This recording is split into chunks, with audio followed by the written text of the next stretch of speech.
find your comfort with easy drift sleep. If you're seeking restful nights, consider liking this episode and subscribing to our channel for more serene tales.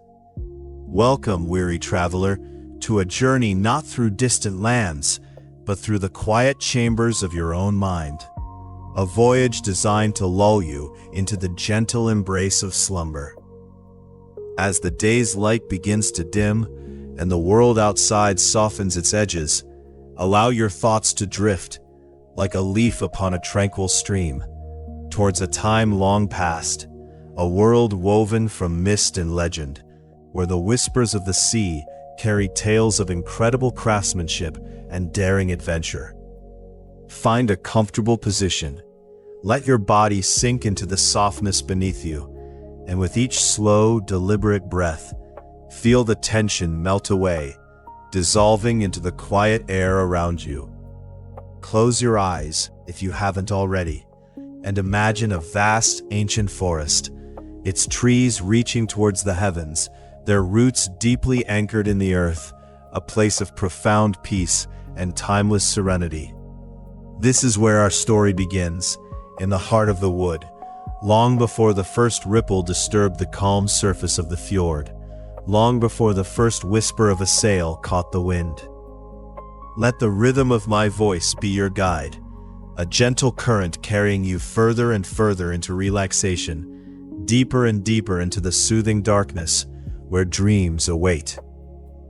Our journey tonight takes us back to the age of the Vikings, not as warriors of myth, but as master artisans, intrepid explorers, and profound innovators, whose connection to the natural world shaped their very existence. We begin our exploration with the very heart of their civilization, the vessel that allowed them to touch distant shores and weave their sagas across the vast blue expanse, the Longship.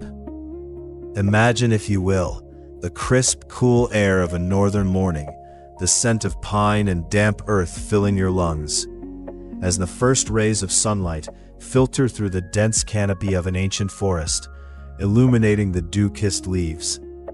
It is in such a setting that the story of these magnificent ships truly begins, not with a roar, but with a quiet, reverent understanding of wood and water. Viking longships, known by evocative names like Drakar, the fierce and majestic dragon ships, or the more robust knars, which were the workhorses of their trade and exploration, were not merely boats. They were the very arteries of their culture, central to every aspect of their voyages, their trade, and their very identity. Picture them now, not as static museum pieces, but alive, breathing vessels, their elegant forms cutting through the waves, propelled by the strong arms of rowers or the billowing canvas of a square sail. These ships were an extension of their creators, embodying the spirit of a people deeply connected to the sea, a people who understood its power, its beauty, and brought their sagas across the vast blue expanse and its boundless horizons. Each curve, each plank, each rivet was a testament to a profound knowledge passed down through generations, a wisdom etched into the very fabric of their being. They were more than transportation. They were homes, battlegrounds, trading posts, and ultimately, the vessels that carried their souls into the afterlife, a testament to their enduring significance. The construction of these remarkable longships involved a technique that was both ingenious and deeply rooted in tradition: the overlapping planks, a method known as clinker building. Imagine a skilled artisan, his hands calloused from years of working with timber, carefully selecting each plank, feeling its grain, understanding its inherent strength and flexibility. With meticulous precision, each plank was laid so that it overlapped the one below it, like the scales of a great fish or the feathers of a mighty bird, creating a hull that was not only incredibly strong, but also remarkably flexible. This overlapping design, sealed with tarred moss or wool, allowed the ship to flex and breathe with the movement of the waves, rather than rigidly resisting them, a crucial innovation for navigating the often treacherous northern seas. It was a dance between wood and water, a harmonious relationship where the vessel yielded to the ocean's power, absorbing its energy rather than fighting against it, ensuring a smoother, more resilient journey across vast distances. At the very heart of this clinker-built marvel lay the keel, the backbone of the ship, a single massive piece of timber, often carved from the trunk of a towering oak, providing unparalleled stability. Close your eyes and envision the immense effort involved in selecting such a tree, felling it with reverence, and then shaping its mighty trunk into the long, graceful curve that would form the foundation of the vessel. This keel was not just a structural element. It was the anchor of the ship's entire being, the unwavering line that kept it true, allowing it to cleave through the water with purpose and grace. Its singular, unbroken length provided an inherent strength, a steadfastness that resonated through every plank and beam, ensuring the ship remained upright and stable, even in the most challenging conditions, a silent promise of safe passage.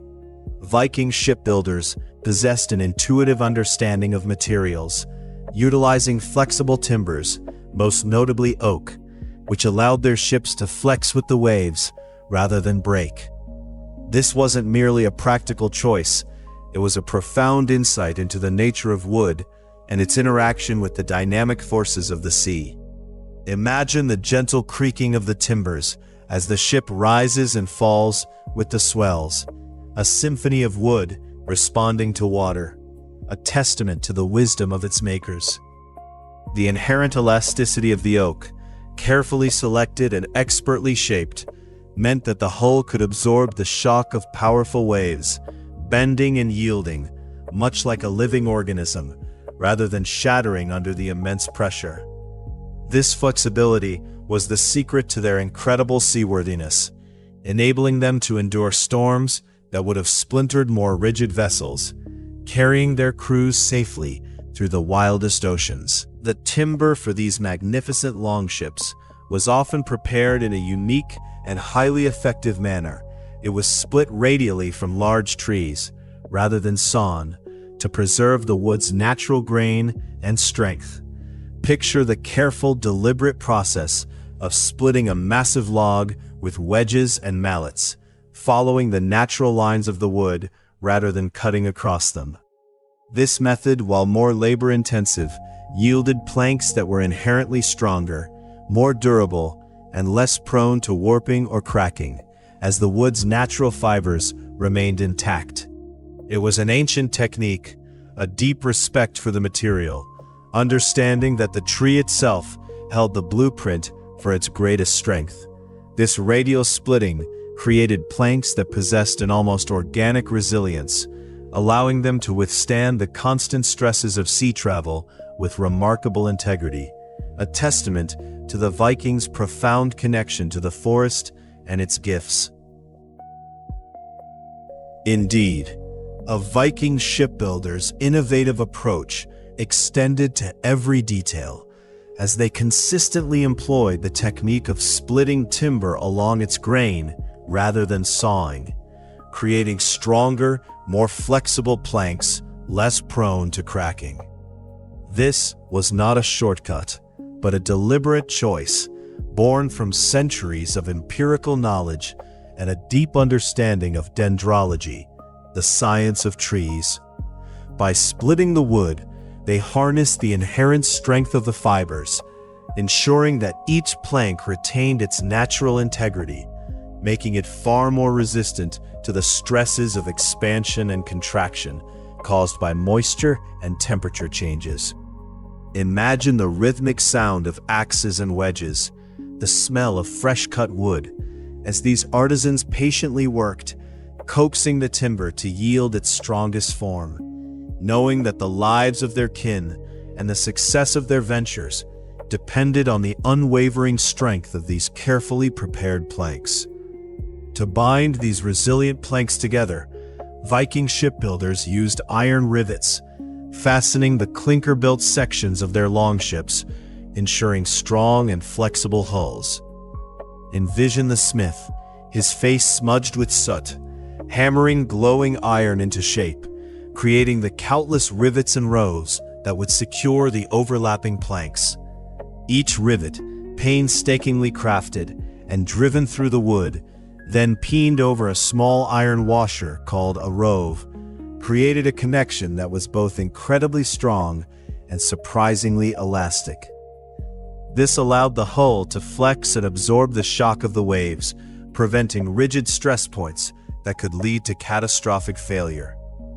The combination of flexible wood and resilient iron fastenings was a stroke of genius, a testament to their metallurgical skills and their holistic approach to shipbuilding, creating vessels that were truly masterpieces of marine engineering, capable of enduring the most formidable seas. The construction of a longship was an endeavor of immense scale, requiring not only incredible skill and vast resources, but also a profound communal effort. It was a project that brought entire communities together, from the felling of the mighty trees in the forest to the final hoisting of the sail.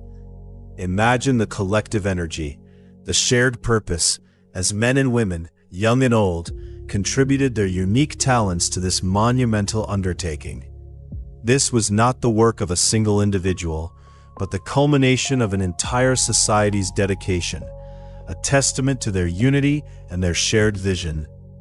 Every stage, from the initial selection of timber to the final launch, was imbued with a sense of shared responsibility and pride, weaving the fabric of the community more tightly together with each hammer blow and each carefully carved piece of wood.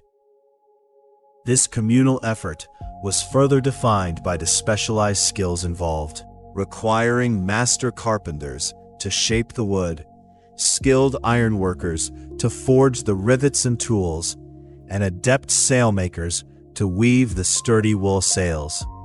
Picture the carpenter, his hands moving with practiced grace, shaping a plank with an adze, the wood shavings curling away like delicate ribbons. Nearby, the smithy would ring with the rhythmic clang of hammer on anvil, as iron was transformed into the vital fastenings and tools. And in another corner, perhaps the women of the community would be diligently weaving the heavy wool for the sail, their fingers deftly working the loom, creating the vast canvas that would harness the wind.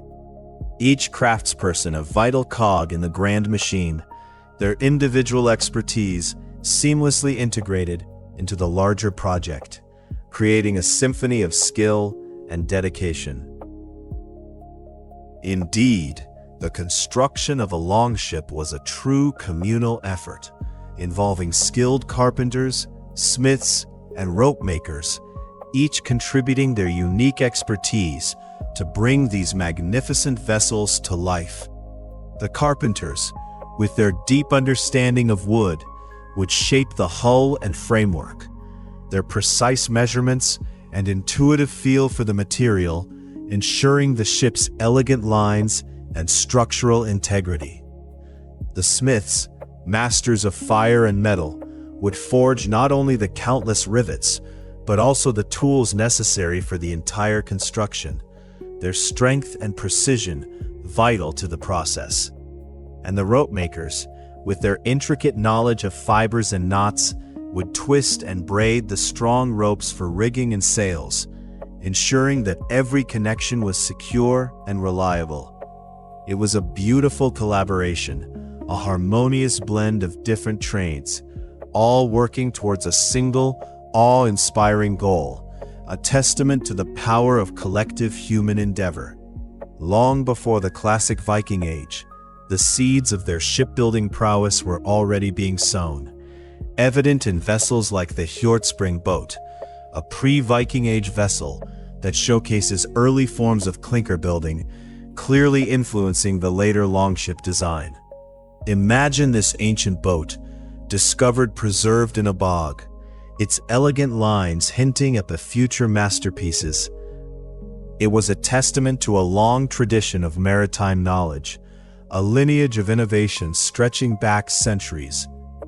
This older vessel, simpler in design, yet fundamentally similar in its construction principles, demonstrates that the Vikings' advanced shipbuilding techniques did not appear overnight, but evolved gradually, built upon a foundation of ancestral wisdom and continuous refinement. It was a slow, deliberate progression, each generation learning from the last, perfecting their craft, laying the groundwork for the legendary ships that would one day sail to unknown lands. The Vikings' knowledge of shipbuilding and navigation was, without exaggeration, unparalleled in Europe during their era.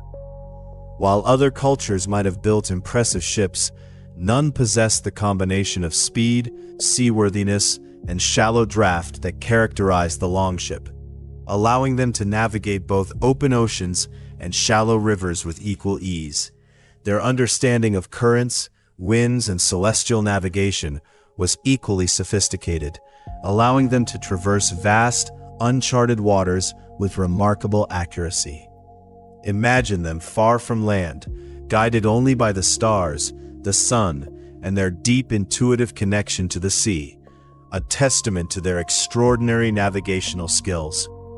This mastery was not just about technology, it was about an intimate relationship with the natural world, a profound respect for its power, and an ability to read its subtle signs, turning the vast, intimidating ocean into a navigable pathway.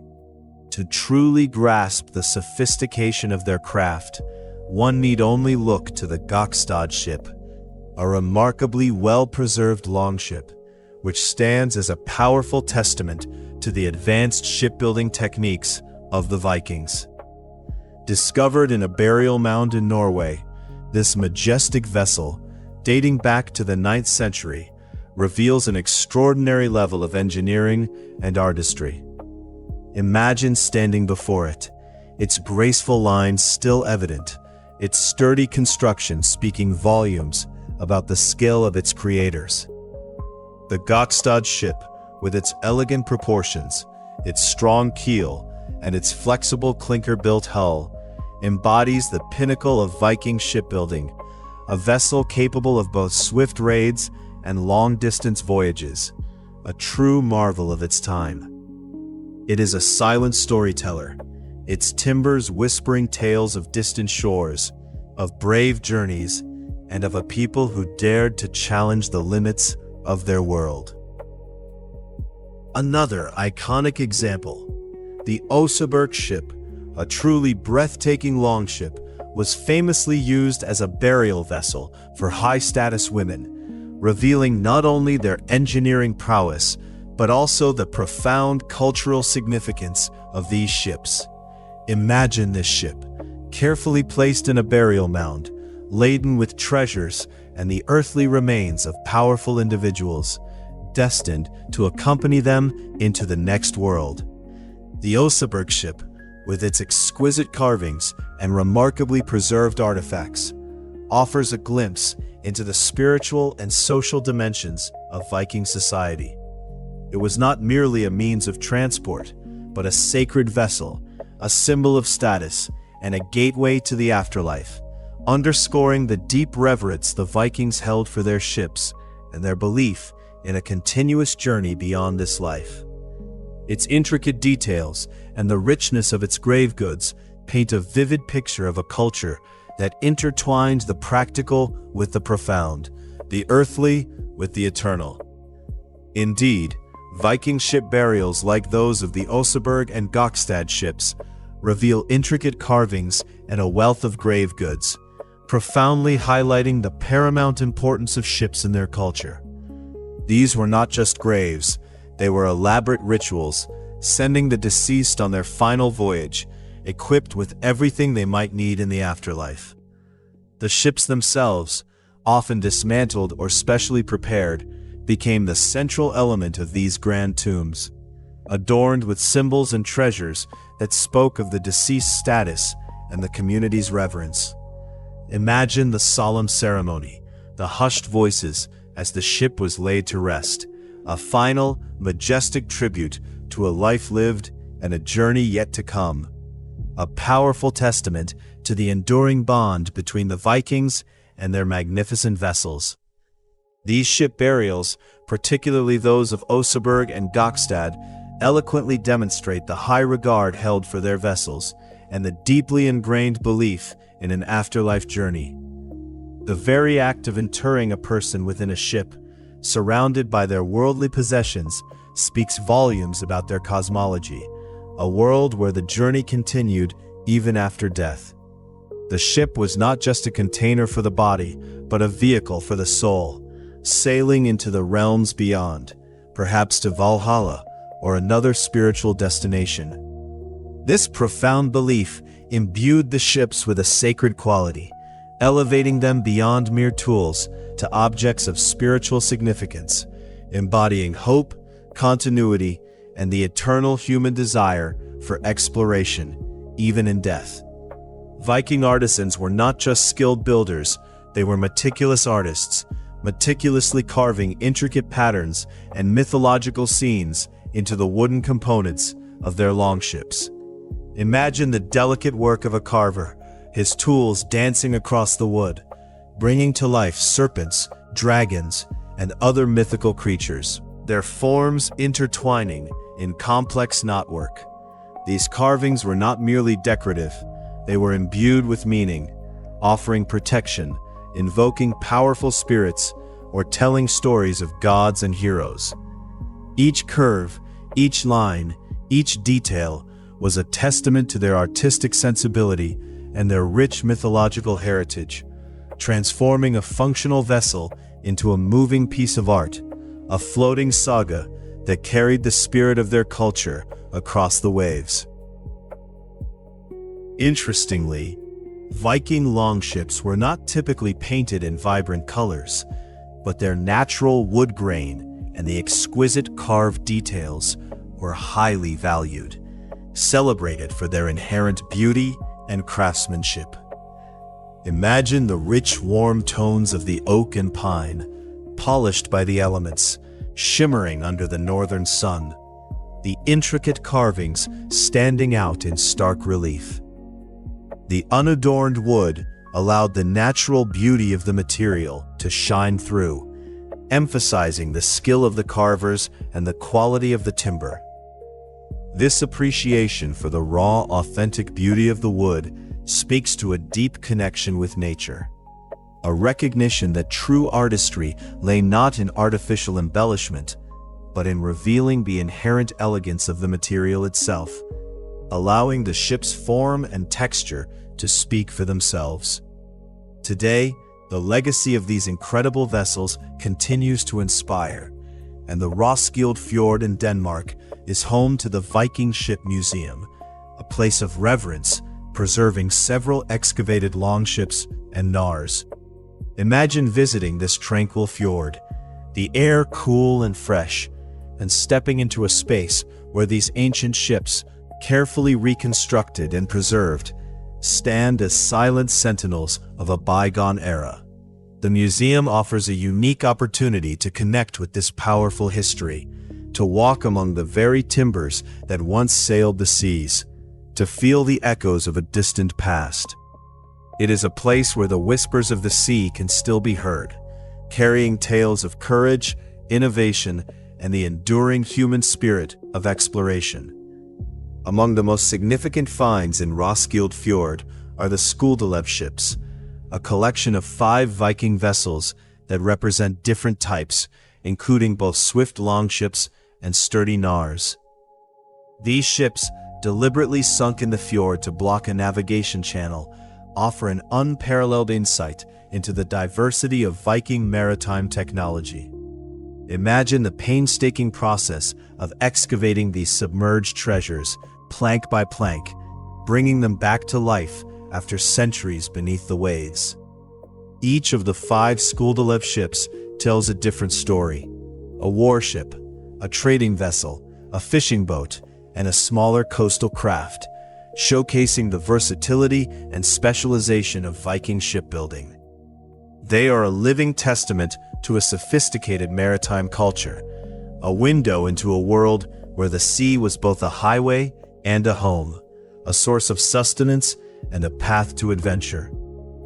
As we gently drift from this detailed exploration of the Longship, allow your mind to absorb the images of skilled hands shaping wood, of communities uniting for a common purpose, of elegant vessels cutting through the waves.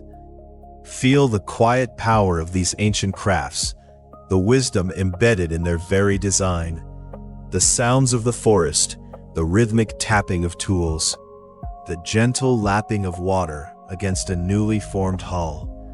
Let these sensations wash over you, soothing your mind and preparing it for deeper rest.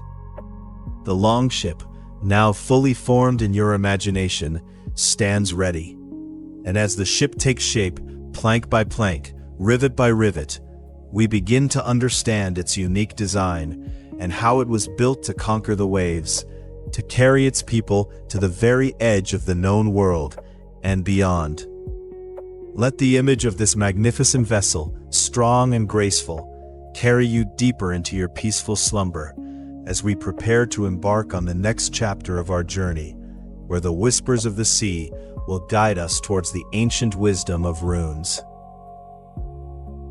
As the last whispers of the northern winds carried away the echoes of ancient tales, we now turn our gaze gently toward the very heart of Viking prowess, the magnificent vessels that bore them across the vast, shining expanse of the world's oceans, the longships themselves.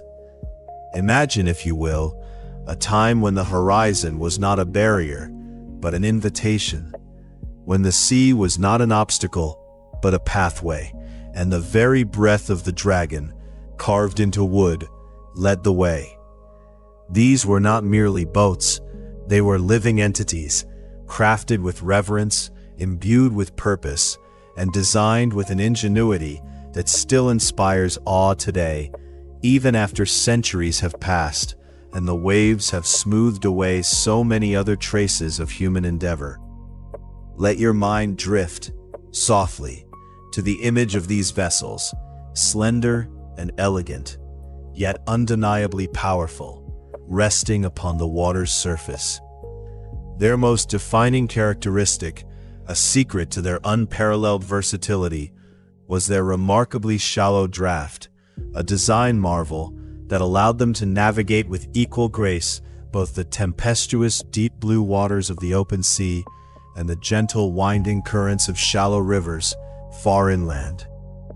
Picture them, gliding silently through the mist-laden fjords, their hulls barely disturbing the glassy surface.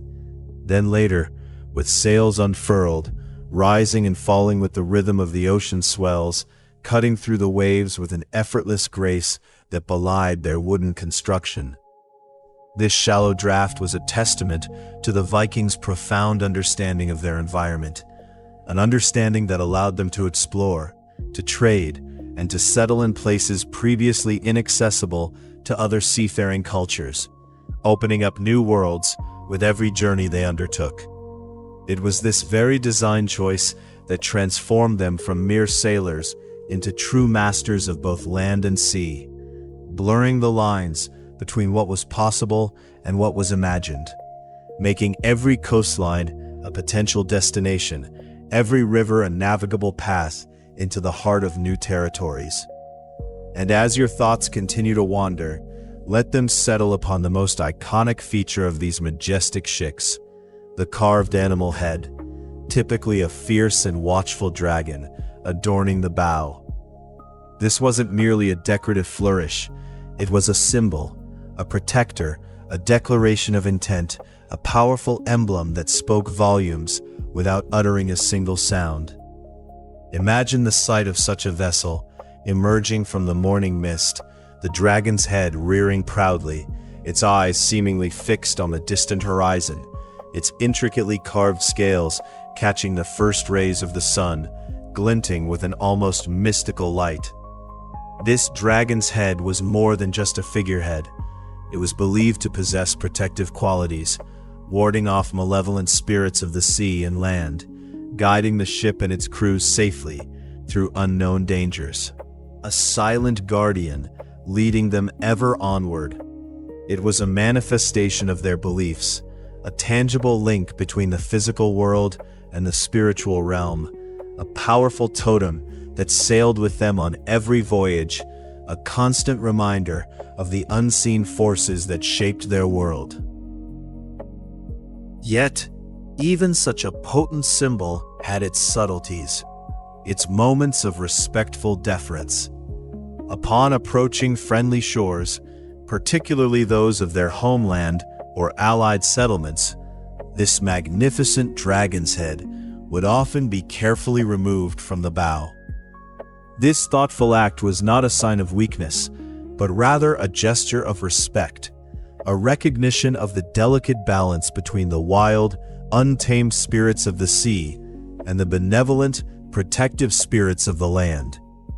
It was believed that the fearsome visage of the dragon, so effective at warding off hostile entities in the vast emptiness of the ocean, might inadvertently frighten or offend the gentle land spirits, those guardians of hearth and home, of crops and kin.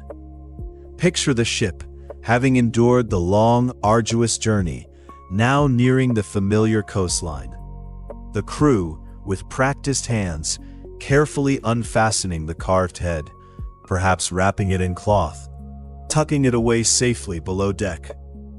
This small yet significant ritual underscored their deep connection to the natural world, their understanding that even the most powerful symbols had their appropriate contexts, their proper places, a quiet acknowledgement of the unseen forces that governed their lives, both at sea and on land. It was a moment of transition, a shedding of the warrior's guise, a return to the embrace of home, where even the most fearsome dragon needed to rest its gaze. The sails of these longships, too, were wonders of their age. Not the crisp white canvas we might imagine today, but rather robust, square-rigged expanses of woven wool, sometimes dyed with rich, earthy pigments. Envision these sails, stretching taut against the sky, catching the wind with a deep resonant hum, their texture perhaps a little coarser, their colors muted yet vibrant, deep reds, ochres, blues derived from natural dyes, telling tales of the land from which they came. These woolen sails were incredibly strong, capable of withstanding the fiercest gales and the relentless salt spray of the open ocean, a testament to the skill of the weavers and the quality of the wool itself. They were the lungs of the ship, breathing in the wind, transforming its invisible energy into forward motion, propelling the vessel across the boundless sea, a silent, powerful force that carried them toward distant horizons. The sheer effort involved in their creation, from shearing the sheep to spinning the yarn to weaving the vast expanse of fabric, speaks volumes about the communal effort and dedication that went into every aspect of Viking seafaring, a collective endeavor that bound them together. To further enhance their resilience and ensure their longevity, these woolen sails underwent a special treatment, a traditional method passed down through generations. They were often meticulously coated with a mixture of animal fat, perhaps rendered tallow or fish oil, and sometimes even ochre, a natural earth pigment. Imagine the painstaking process, the vast sail laid out, perhaps on a beach or a large clearing, and then, with careful, deliberate strokes, the protective layer being applied, worked into the very fibers of the wool. This coating served a dual purpose, making the sails significantly more durable, able to withstand the constant chafing of ropes and the relentless sun, and crucially, vastly improving their water resistance. Picture the rain, beating and rolling off the treated fabric, rather than soaking through, preventing the sail from becoming heavy and waterlogged, maintaining its efficiency and strength even in the most inclement weather. This ingenious waterproofing technique meant that the sails remained lighter, more efficient, and less prone to rot, extending their lifespan and ensuring the safety and success of countless voyages, a testament to their practical wisdom and their deep understanding of materials. It was a simple yet profoundly effective solution, born of necessity and honed by experience, allowing them to harness the power of the wind with unwavering confidence, no matter the conditions. The true genius of the Longship, however, lay in its dual propulsion system, a masterful blend of natural power and human strength. These vessels were propelled by both their magnificent sails and the rhythmic, synchronized strokes of powerful oars, making them incredibly versatile, adaptable to virtually any wind condition or strategic requirement. Envision the ship under full sail, leaning into the wind, the woolen canvas billowing, the hull slicing through the waves, the journey swift and exhilarating. Then, as the wind dies, or as they approach a narrow channel, or perhaps prepare for a stealthy approach, the sails are expertly lowered, and the long, sturdy oars are deployed. Picture the rowers, their muscles straining, their movements a coordinated dance, pulling in unison, the rhythmic splash of the oars against the water creating a hypnotic, steady beat. This ability to switch seamlessly between sail and oar power gave the Vikings an unparalleled advantage, allowing them to maintain speed and control even in calm waters, or to maneuver with precision in tight spaces where sails would be impractical. It was this adaptability that made them such formidable explorers and warriors, capable of traversing vast oceans and then, just as easily, navigating winding rivers deep into unfamiliar lands. Their journey uninterrupted, their progress relentless, a testament to their engineering brilliance. And what speeds they could achieve! These longships were remarkably fast for their era, truly astonishing vessels that pushed the boundaries of what was thought possible on the water. Under favorable wind conditions, with the sails catching the breeze just right, they could reach speeds of up to 10 to 12 knots, sometimes even pushing to 15 knots.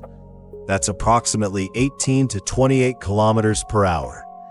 To put that into perspective, imagine a time when most land travel was slow and arduous, and other ships were cumbersome and sluggish.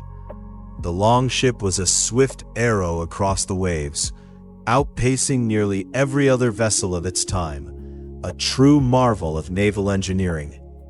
Picture the exhilaration of such speed, the wind whipping past, the spray rising from the bow, the distant shores approaching with surprising rapidity.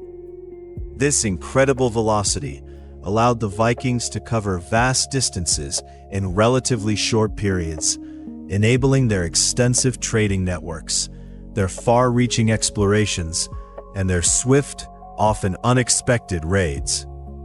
It was their speed that gave them the element of surprise, their speed that allowed them to outmaneuver their adversaries, and their speed that carried them to the very edges of the known world, leaving an indelible mark on history, a legacy carved by the swift passage of their dragon-headed ships. Yet, even with such speed, there were times when stealth or strategic maneuvering called for a different approach. And here again, the Longship revealed another layer of its ingenious design. The mast of a longship was not a fixed, immovable structure. It was designed to be lowered quickly and efficiently. Imagine the scene, the ship perhaps approaching a coastline under the cloak of darkness, or needing to pass beneath a low-hanging bridge or a natural obstacle. With practiced coordination, the crew would work together, releasing the stays and ropes, gently lowering the tall mast until it lay flat along the length of the ship. This remarkable feature served multiple critical purposes. It allowed for greater stealth, reducing the ship's profile against the horizon, making it harder to spot from a distance, especially when moving under oar power. It also facilitated passage under natural or man-made obstacles, opening up new waterways and routes that would otherwise be impassable. Furthermore, when rowing against strong headwind or currents, lowering the mast reduced wind resistance, making the effort of rowing more efficient and less exhausting for the crew.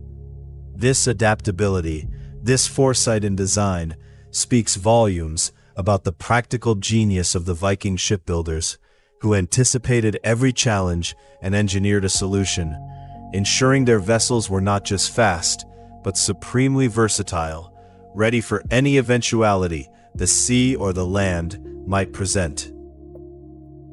Central to this ingenious mast lowering mechanism was a crucial component known as the sail ring or mast ring.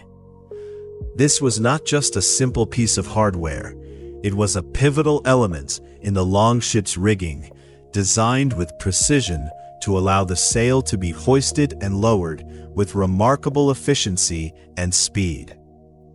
Picture a sturdy, well-crafted ring, perhaps made of iron or a durable wood, securely fastened at the base of the mast. Through this ring, or in conjunction with it, ran the various ropes and lines that controlled the massive woolen sail. When it was time to raise the sail, the ropes would be pulled, the sail would ascend smoothly, guided by the mast ring, unfurling majestically against the sky.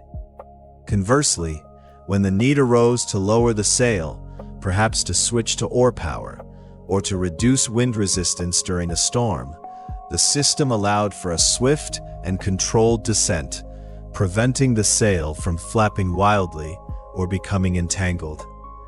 This seemingly small detail was a testament to the Vikings' sophisticated understanding of mechanics and their commitment to practical, effective design. It ensured that the crew could react quickly to changing conditions, whether it was a sudden shift in wind, the approach of an enemy, or the need for stealth, allowing them to maintain mastery over their vessel and the elements. A silent testament to the countless hours of thought and experience poured into every aspect of these magnificent ships. Another astonishing aspect of the Longship's design, one that truly set it apart, was its remarkable symmetry. These vessels were crafted with nearly identical bows and sterns, a feature that might seem purely aesthetic at first glance, but which held immense practical and strategic advantages. Imagine a ship that looks almost the same from either end, its graceful curves mirroring each other, a perfect balance of form and function. This symmetrical design meant that the Longship could be rowed in either direction without ever needing to turn around. Picture the scenario: having sailed or rowed into a narrow fjord or a crowded harbor. The crew can simply shift their positions, and without the time-consuming and often dangerous maneuver of turning a long vessel, they could immediately begin rowing in the opposite direction. This capability was invaluable for swift retreats, for navigating treacherous waters where turning space was limited, or for making rapid tactical adjustments during battle. It provided an unparalleled degree of maneuverability and responsiveness, allowing the Vikings to appear and disappear with startling speed, to evade pursuit, or to launch unexpected attacks from any angle. This inherent flexibility was a cornerstone of their naval supremacy, a silent testament to the brilliance of their shipwrights, who understood that true mastery of the sea came not just from speed, but from effortless control and adaptable design, allowing their ships to dance upon the waves with an almost fluid grace. To steer these agile vessels, the Vikings employed a unique and effective mechanism: the tiller. This was not the central rudder we often associate with modern ships, but rather a large, sturdy steering oar typically located on the starboard side of the vessel. Imagine a substantial oar, much larger and more robust than a rowing oar, mounted securely to the side of the stern, its blade extending into the water. The tiller itself was the handle or lever attached to this steering oar, allowing the helmsman to control its angle, and consequently the direction of the ship. This steering oar, or styrboard as it was known in Old Norse, is actually the very origin of our modern nautical term starboard, meaning the right-hand side of a ship when facing forward. Picture the helmsman, standing at the stern, his hands firmly on the tiller, feeling the subtle resistance of the water against the blade, making small, precise adjustments to guide the longship through the waves.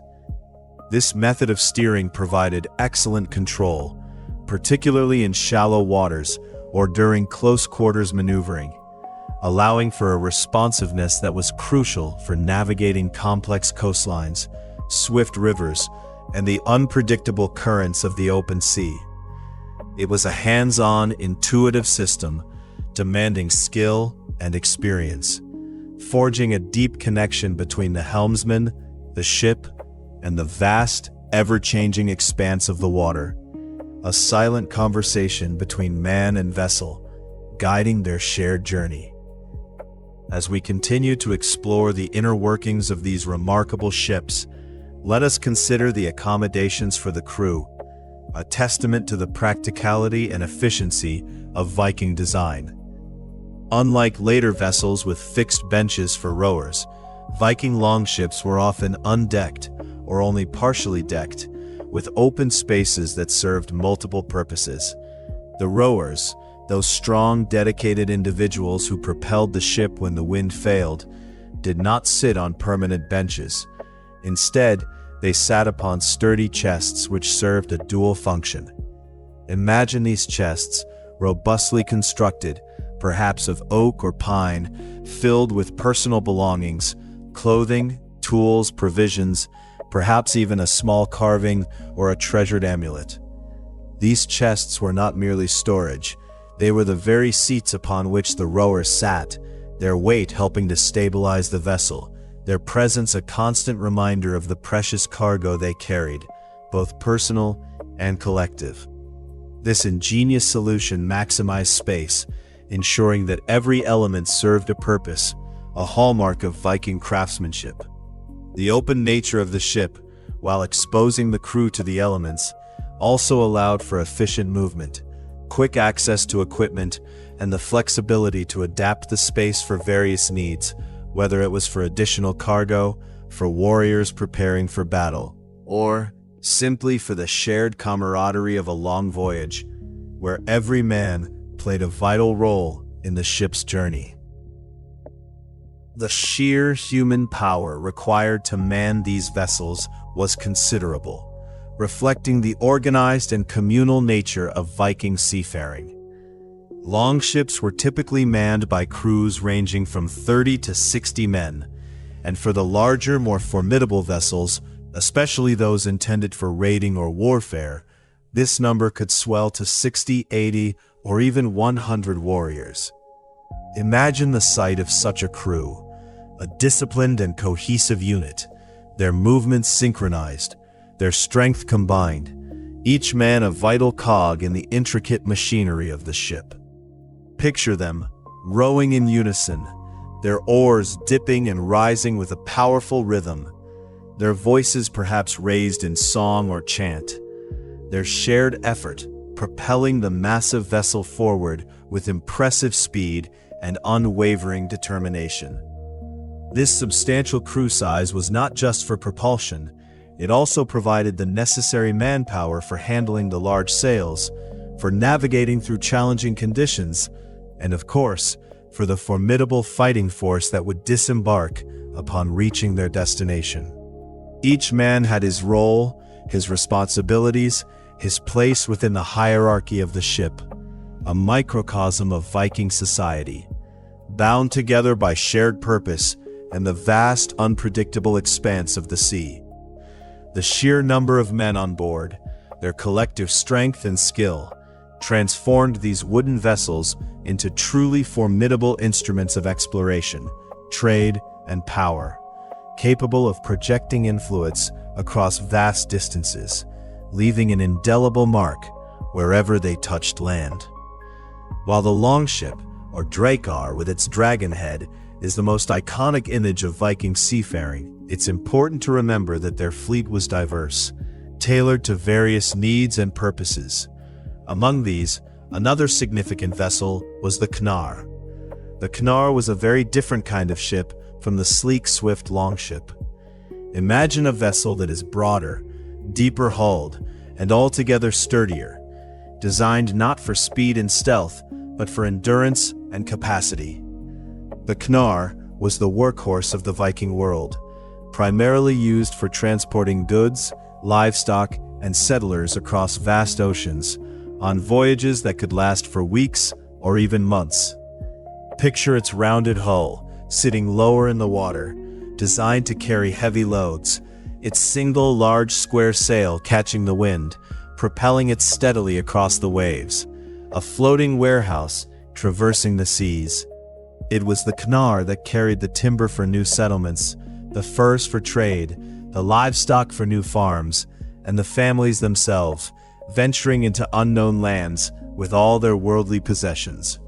These ships were less reliant on oars, built for long-distance sailing, their robust construction able to withstand the rigors of the open ocean, the relentless storms, and the vast, empty stretches of water.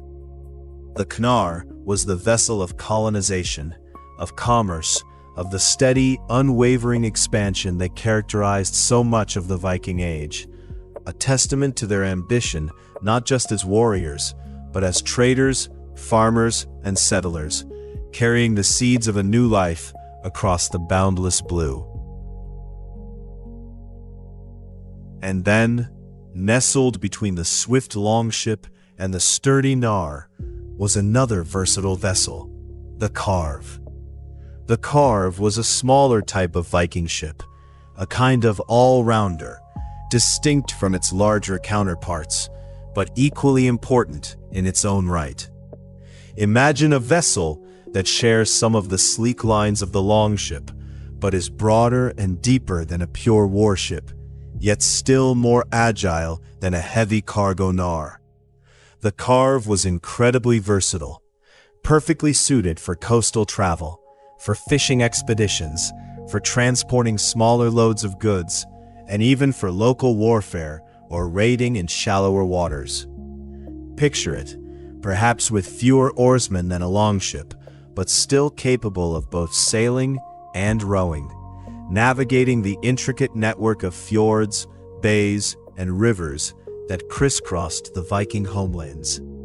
Its size made it ideal for exploring inlets, for landing on beaches, and for swift, localized movements where a larger vessel might be too cumbersome. It was the everyday ship for many Vikings, the vessel that connected communities, carried families on short journeys, and served as a crucial link in their local economies.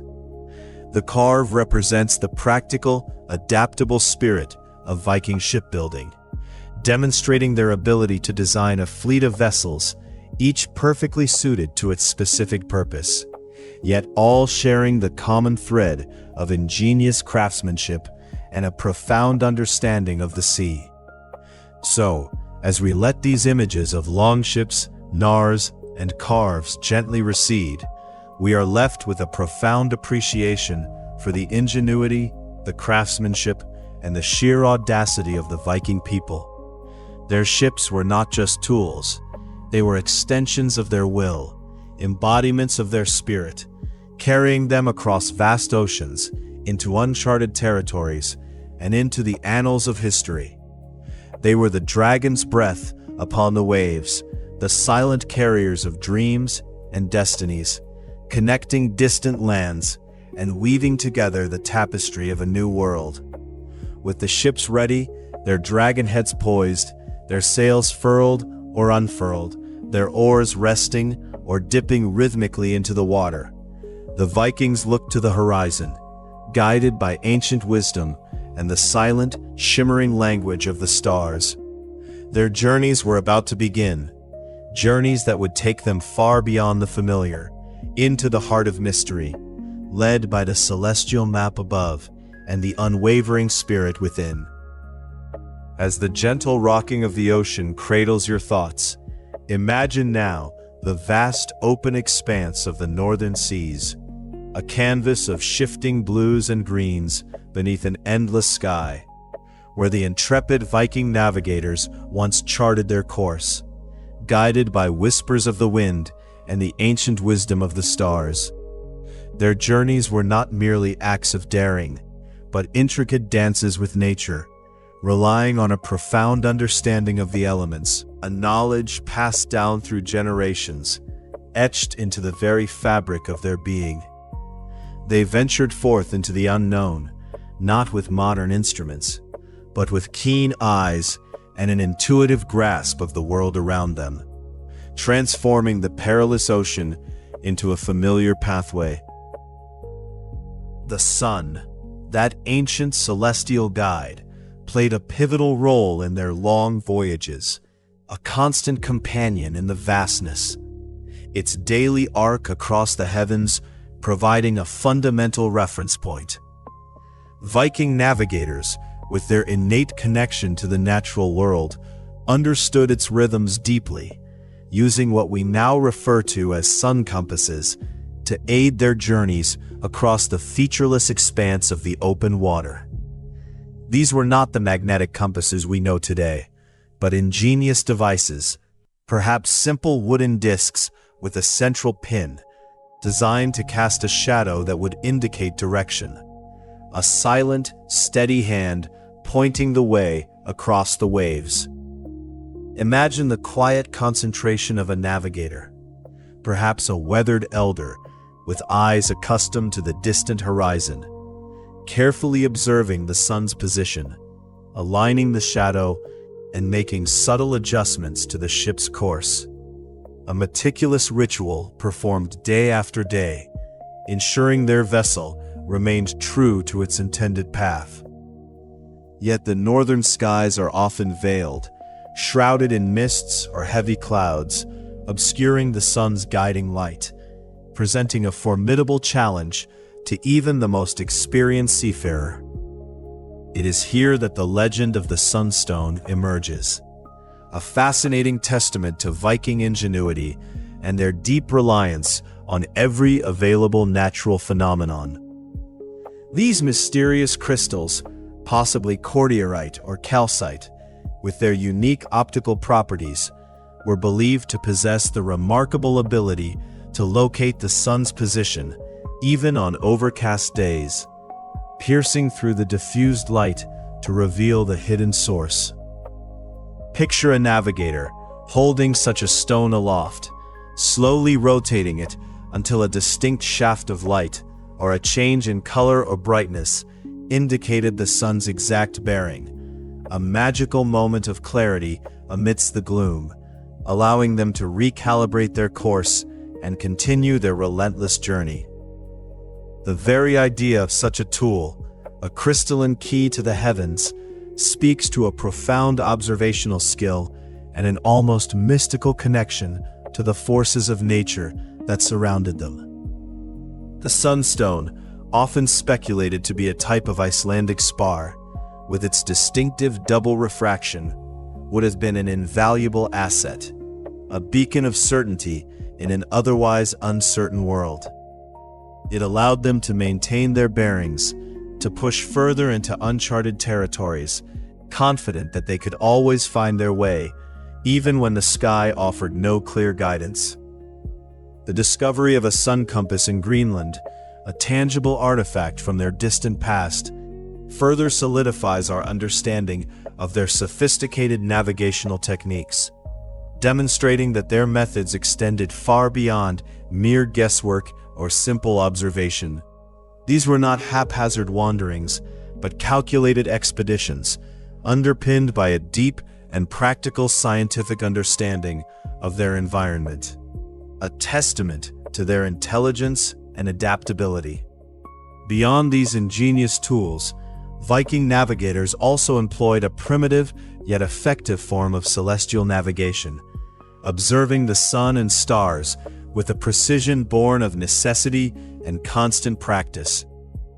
They understood the predictable dance of the heavens, the steady progression of the sun through the seasons, and the unwavering presence of certain stars. At night, when the constellations glittered like scattered diamonds across the inky dome above, they would turn their gaze upwards, finding solace and direction in the familiar patterns. The North Star, Polaris, would have been a particularly crucial guide, its fixed position in the northern sky offering a constant reference point for their north-south orientation, a steadfast beacon in the swirling cosmic ocean. Indeed, Viking sailors navigated by observing the sun's height at noon, a simple yet effective method for determining their north-south position, their latitude. They would measure the sun's maximum elevation, perhaps using a simple gnomon or even just their outstretched hand, and compare it to known values for their home ports, allowing them to estimate how far north or south they had traveled. Similarly, the position of stars like Polaris, its height above the horizon, provided another reliable indicator of their latitude, a celestial ruler measuring their progress across the vastness. This demonstrates a remarkable understanding of geographical principles, an intuitive grasp of the spherical nature of the Earth, long before such concepts were widely formalized in other parts of the world.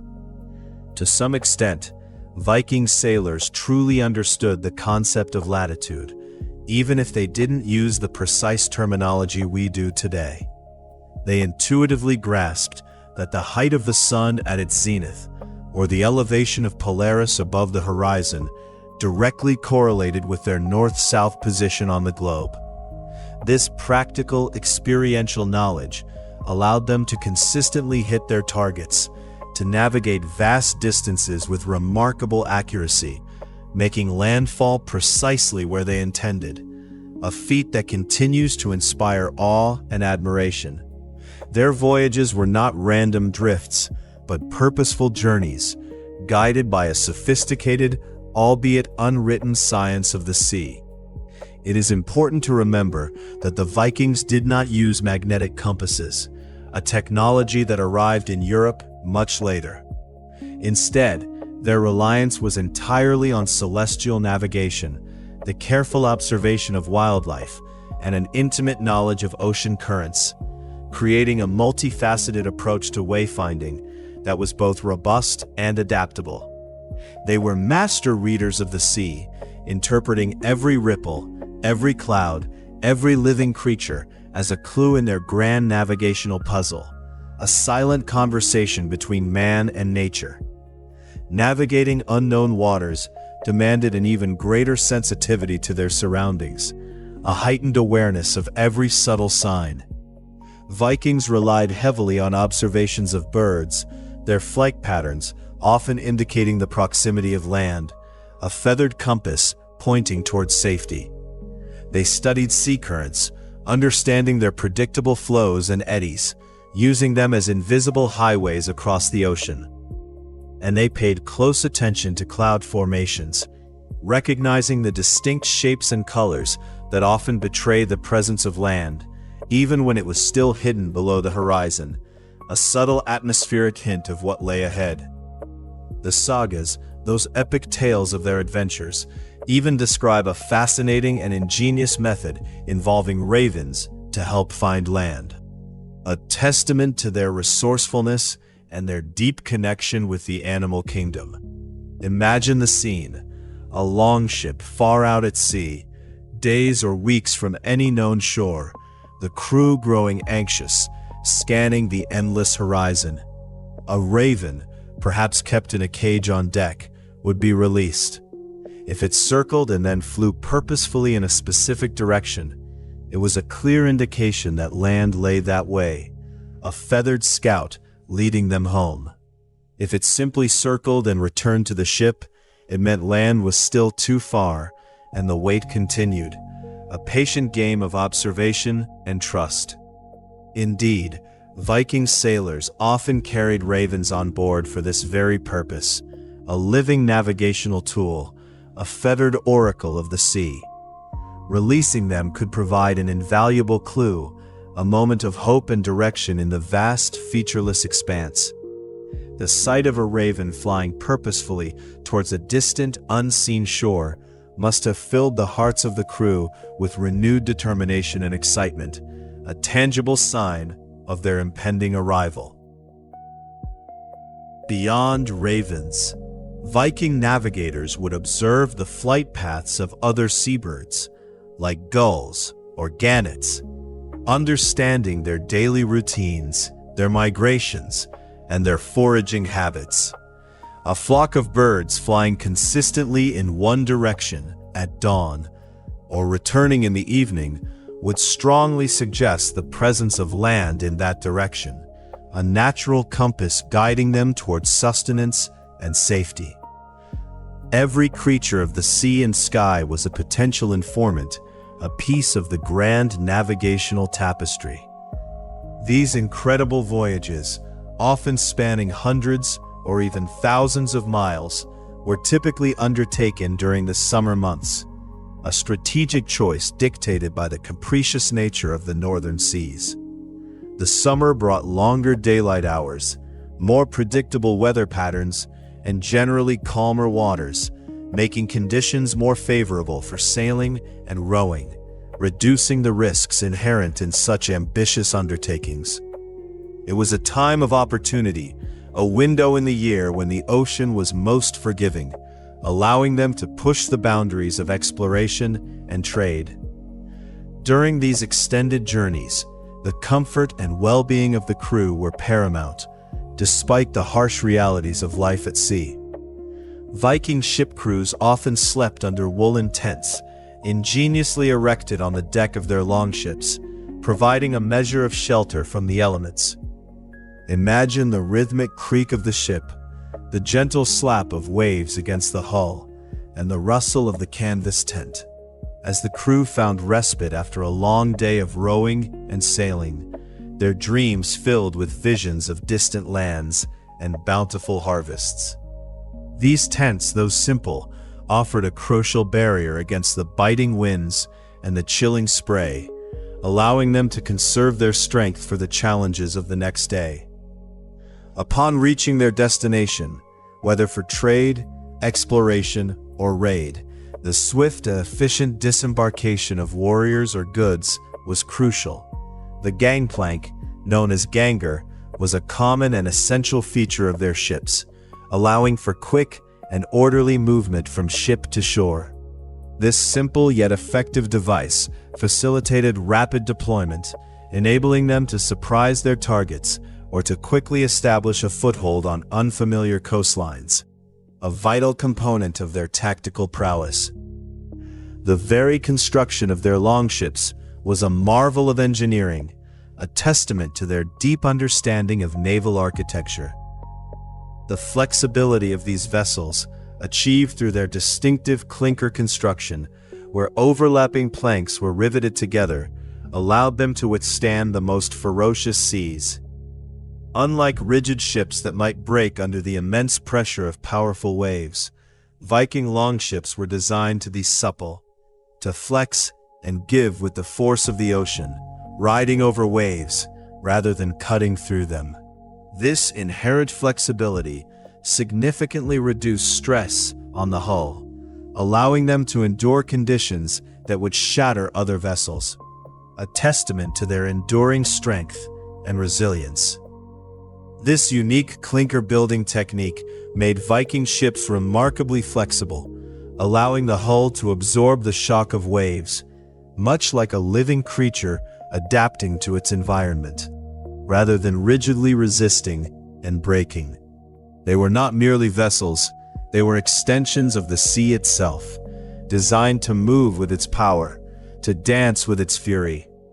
This design philosophy was fundamental to their ability to undertake such ambitious and perilous voyages, allowing them to traverse vast oceans with a confidence born of superior craftsmanship.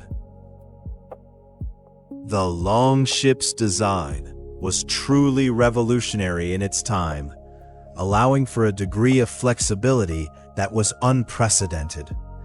The entire hull could twist and bend, distributing the immense forces of the ocean across its entire structure, rather than concentrating stress points that could lead to catastrophic failure. This meant they could ride out violent storms, enduring conditions that would send lesser ships to the bottom, a testament to the genius of their shipwrights. Beyond their ocean-going capabilities, the shallow draft of their longships was another critical design feature, providing an unparalleled tactical advantage. With a draft sometimes less than a meter, these vessels could navigate incredibly shallow waters, allowing them to conduct swift raids far inland via rivers, surprising their targets deep within territories that believed themselves safe from seaborne attack. Imagine the shock and terror of a village far from the coast, suddenly confronted by the fearsome prows of Viking longships emerging from the morning mist on their local river, a silent, deadly apparition. This shallow draft also meant that longships could be beached directly onto shorelines, facilitating quick landings and departures, a crucial element in their hit-and-run raiding tactics. There was no need for elaborate harbors or docks.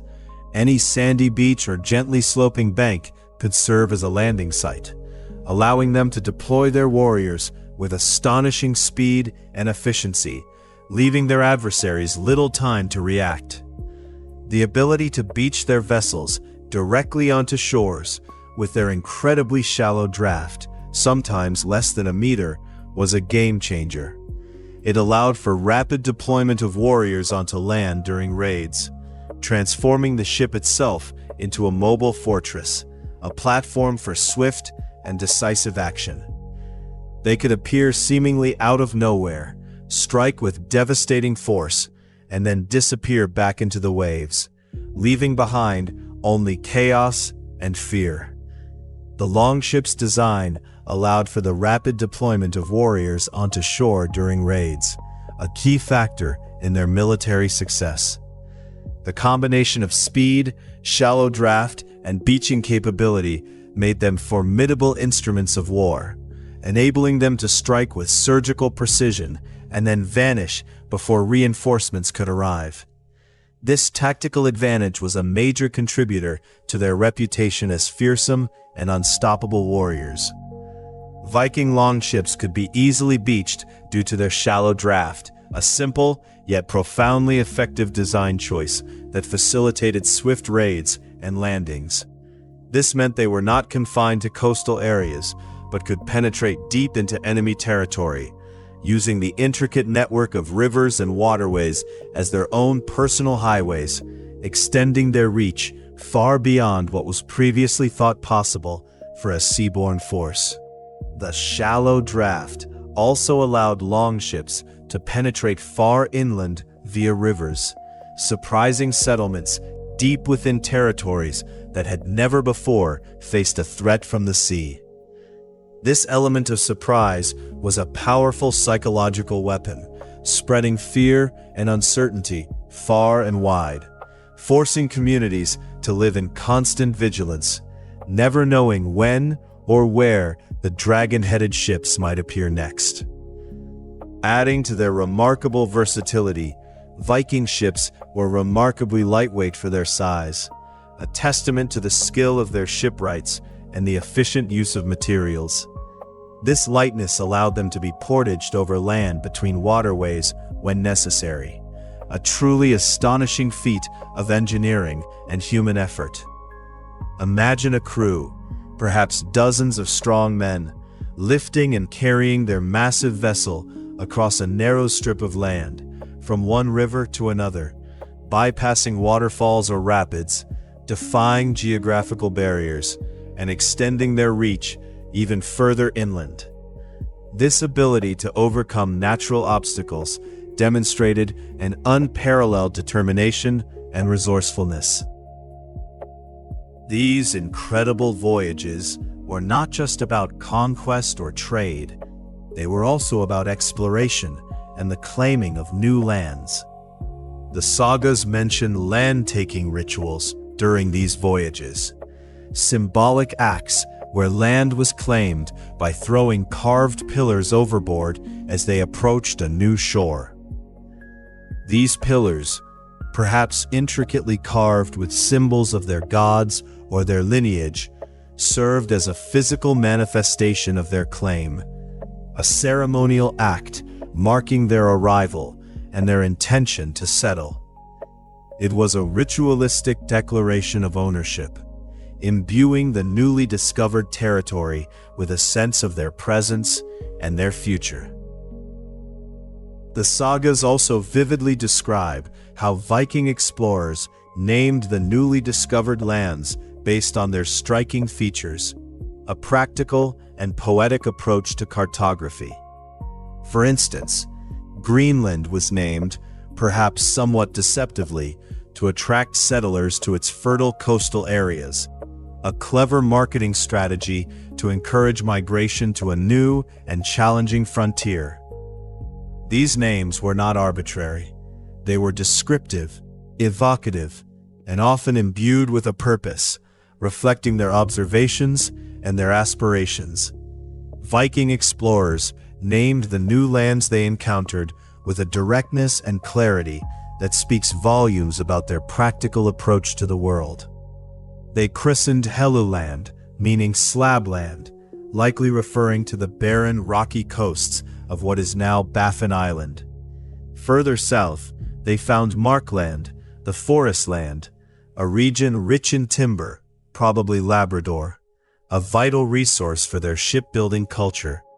And most famously, they discovered Vinland, the wine land, a place where wild grapes grew in abundance, believed to be Newfoundland, a testament to the unexpected bounty of these distant shores. These names, simple yet profound, are enduring echoes of their epic journeys, whispered across the centuries. Throughout these incredible feats of navigation, their understanding of latitude remained a cornerstone of their success. Viking sailors, through their continuous observation of the sun's height at noon and the unwavering position of Polaris in the night sky, developed a practical, intuitive grasp of their north-south position. This allowed them to consistently find their way across vast, uncharted oceans, to return home, and to guide new expeditions to the same distant shores, transforming the terrifying unknown into a series of navigable pathways. Their mastery of the seas was not just about brute strength or courage, but about a profound and intimate knowledge of the natural world, a wisdom that allowed them to chart courses where others saw only endless horizons. These incredible voyages left their mark, not just on the land, but in the very language they used, the runes. And so, as the gentle waves of memory recede from the shores of those magnificent longships, carrying away the echoes of their powerful oars, we drift now towards a different kind of Viking legacy, one etched not in the wood of a ship or the spray of the sea, but in the enduring silence of stone and the whispers of ancient wood. We turn our gaze now to the intricate tapestry of their written world, to the profound and mysterious language of the runes, those silent storytellers that offer us a window into the very heart and soul of the Norse people, their beliefs, their daily lives, and their deepest aspirations. Imagine, if you will, a quiet forest clearing where the sunlight filters through the canopy in dappled patterns, illuminating a weathered stone, its surface cool and rough beneath your fingertips. Upon this stone, or perhaps on a smoothed piece of ancient timber, you might discern a series of angular, deliberate marks, each one a symbol a sound, a secret waiting to be unveiled. These are the runes, the very essence of Viking communication, their form as stark and beautiful as the northern landscape itself, a testament to a people who found meaning in the subtle curves of nature and the sharp lines of human endeavor. The Vikings, those intrepid seafarers and skilled artisans, did not employ the flowing script we are accustomed to today. Instead, they embraced a unique form of runic alphabet, known to scholars as the Younger Futhark. This was their chosen method for inscribing their thoughts, their histories, and their magic upon the world around them. A system perfectly adapted to the materials and tools at hand, each stroke a deliberate act of creation. It was a script born of practicality and imbued with a deeper, almost mystical significance, a language that spoke not only to the mind, but also to the spirit. These runic inscriptions, these enduring marks of a bygone era, were not confined to grand monuments or sacred texts. They were woven into the very fabric of Viking life, appearing on an astonishing array of objects.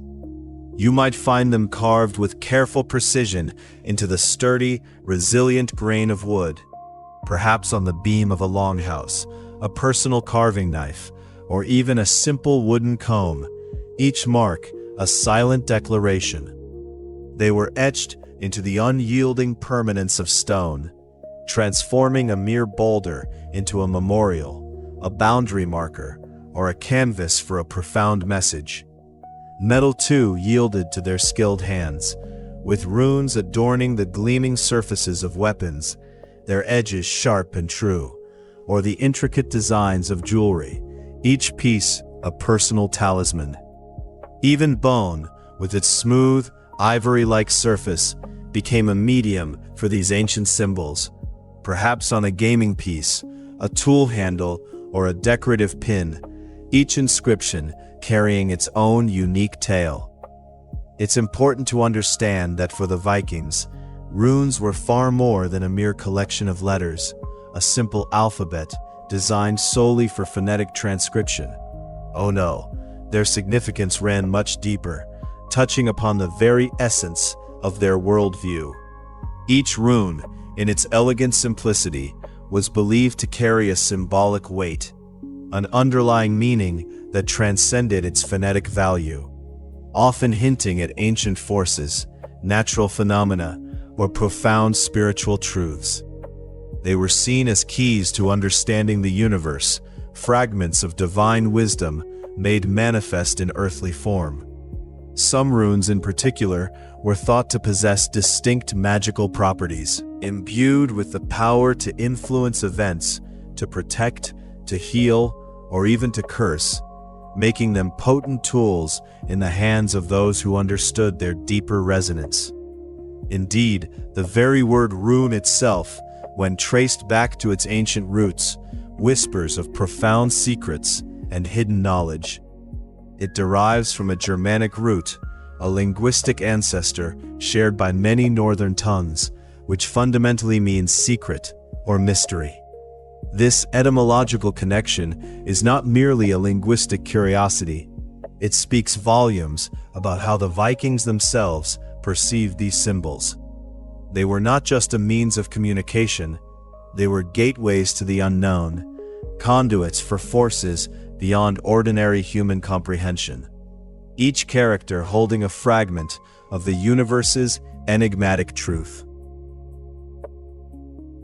To further emphasize this mystical dimension, we find that the word rune also comes directly from an Old Norse word, rune, which carries the very same evocative meaning, secret or mystery. This consistent thread across linguistic origins underscores the deep cultural embedding of this concept. For the Vikings, to know the runes was to be privy to a certain kind of secret wisdom, a sacred knowledge that could be wielded for both practical and spiritual purposes, a profound connection to the unseen currents of existence that flowed beneath the surface of the everyday world. Before the Viking Age, before the longships truly began to crisscross the vast, churning oceans, there existed an earlier, more ancient form of this runic alphabet, known as the Elder Futhark. This venerable script, with its more extensive array of characters, laid the foundational principles for the runic tradition that would flourish during the Viking era. It was a precursor, a wise elder whose wisdom informed the younger generation of symbols, carrying within its forms the echoes of even older Germanic traditions, a lineage of written expressions stretching back through the mists of time. The earliest runic alphabet, this Elder Futhark, was a more elaborate system, consisting of 24 distinct characters, each with its own unique form and meaning. It was in use for centuries before the dawn of the Viking Age, its angular beauty gracing artifacts and monuments across a wide swathe of northern Europe, from Scandinavia to the continent. This older script, with its richer phonetic palette, served as the wellspring from which the later, more streamlined Viking runes would ultimately emerge, a testament to the organic evolution of language and its written forms. As the Viking Age dawned, bringing with it an explosion of trade, exploration, and cultural exchange, the runic script underwent a remarkable transformation, evolving into the more streamlined and efficient system we now call the Younger Futhark. This adaptation was a pragmatic response to changing needs, a simplification that allowed for quicker carving and broader dissemination. It was a conscious choice, perhaps, to make the written word more accessible, more adaptable to the fast-paced, dynamic lives of the Norse people, yet without sacrificing its inherent power and mystique. The Younger Futhark runic alphabet, the primary script of the Viking Age, represented a significant departure from its predecessor, a deliberate reduction in complexity. It contained a mere 16 characters, a remarkably concise system when compared to the older 24-character Elder Futhark.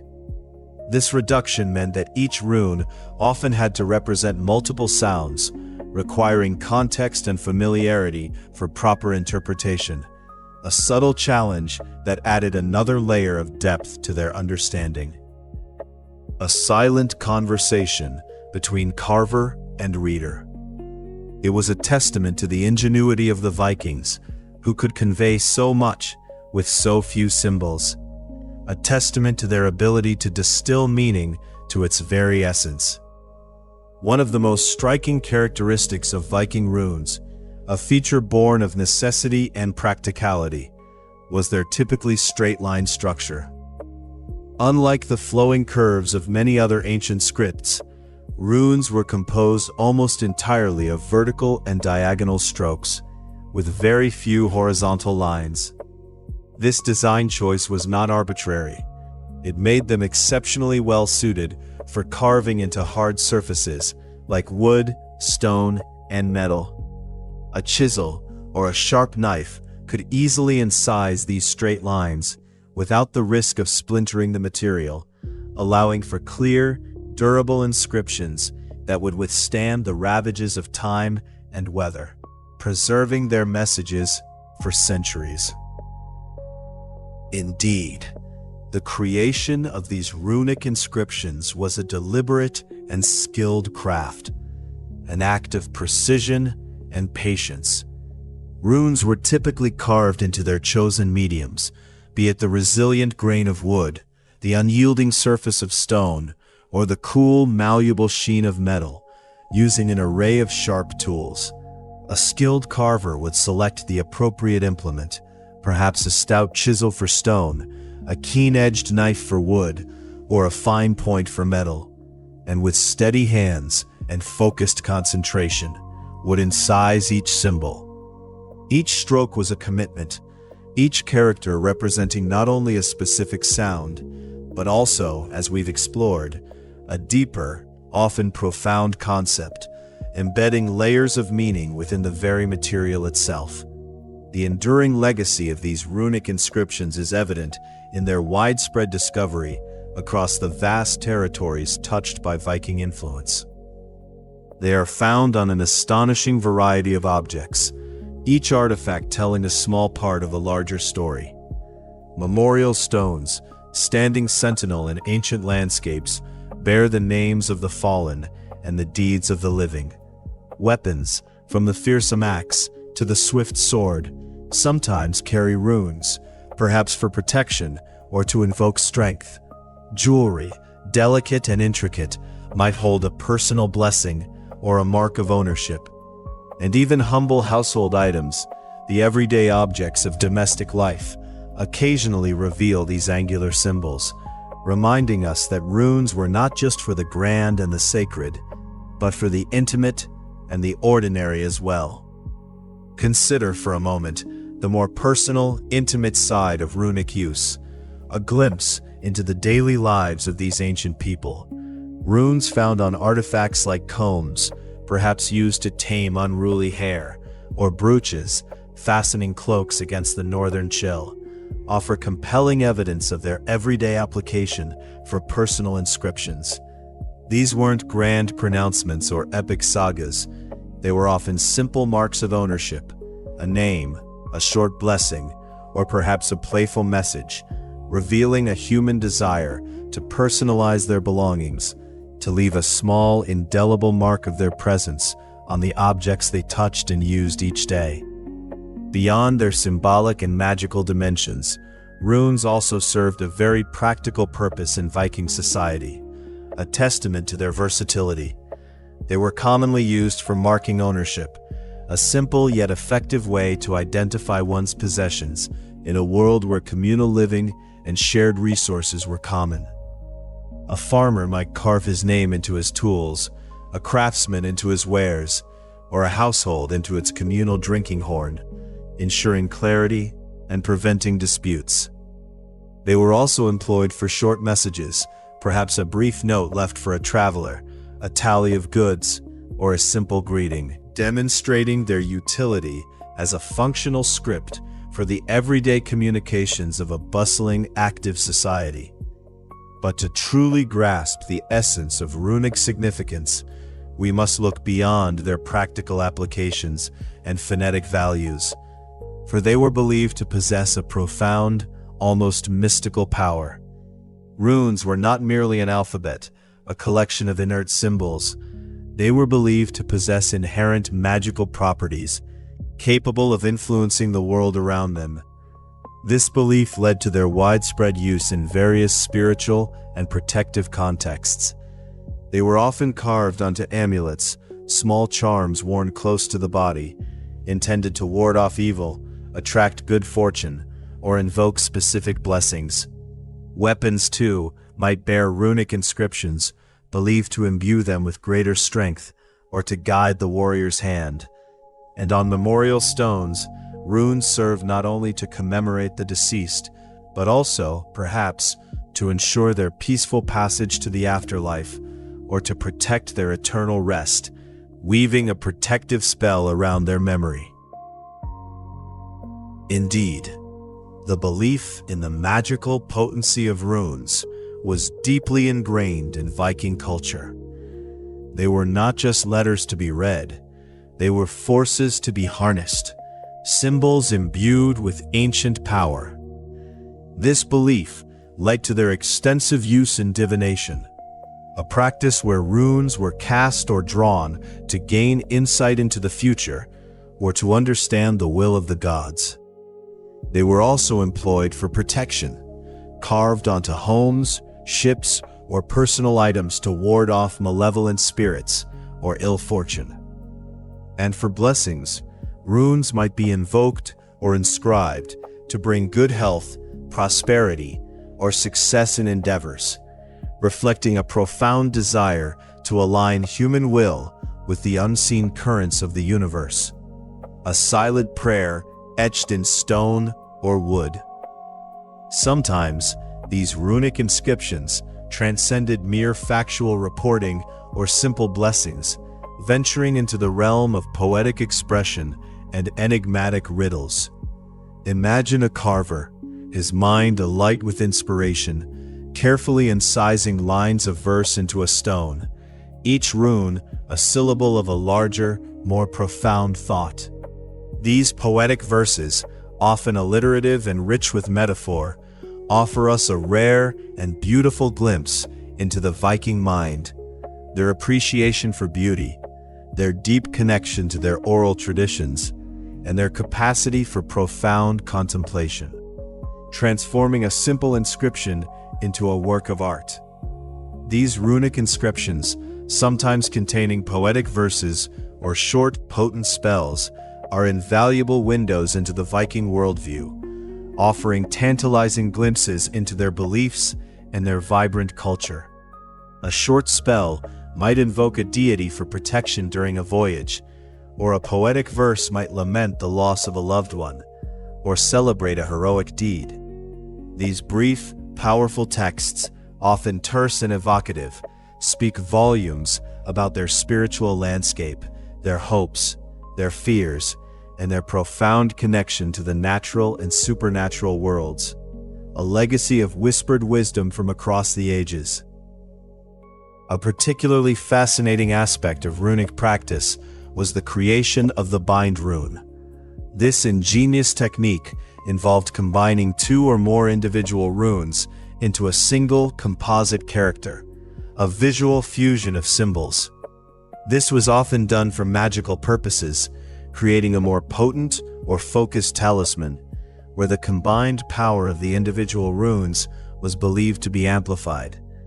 It could also serve a more practical function, acting as an abbreviation, a concise way to convey multiple meanings, or a longer name within a limited space, demonstrating both the artistic and pragmatic ingenuity of the runic carvers.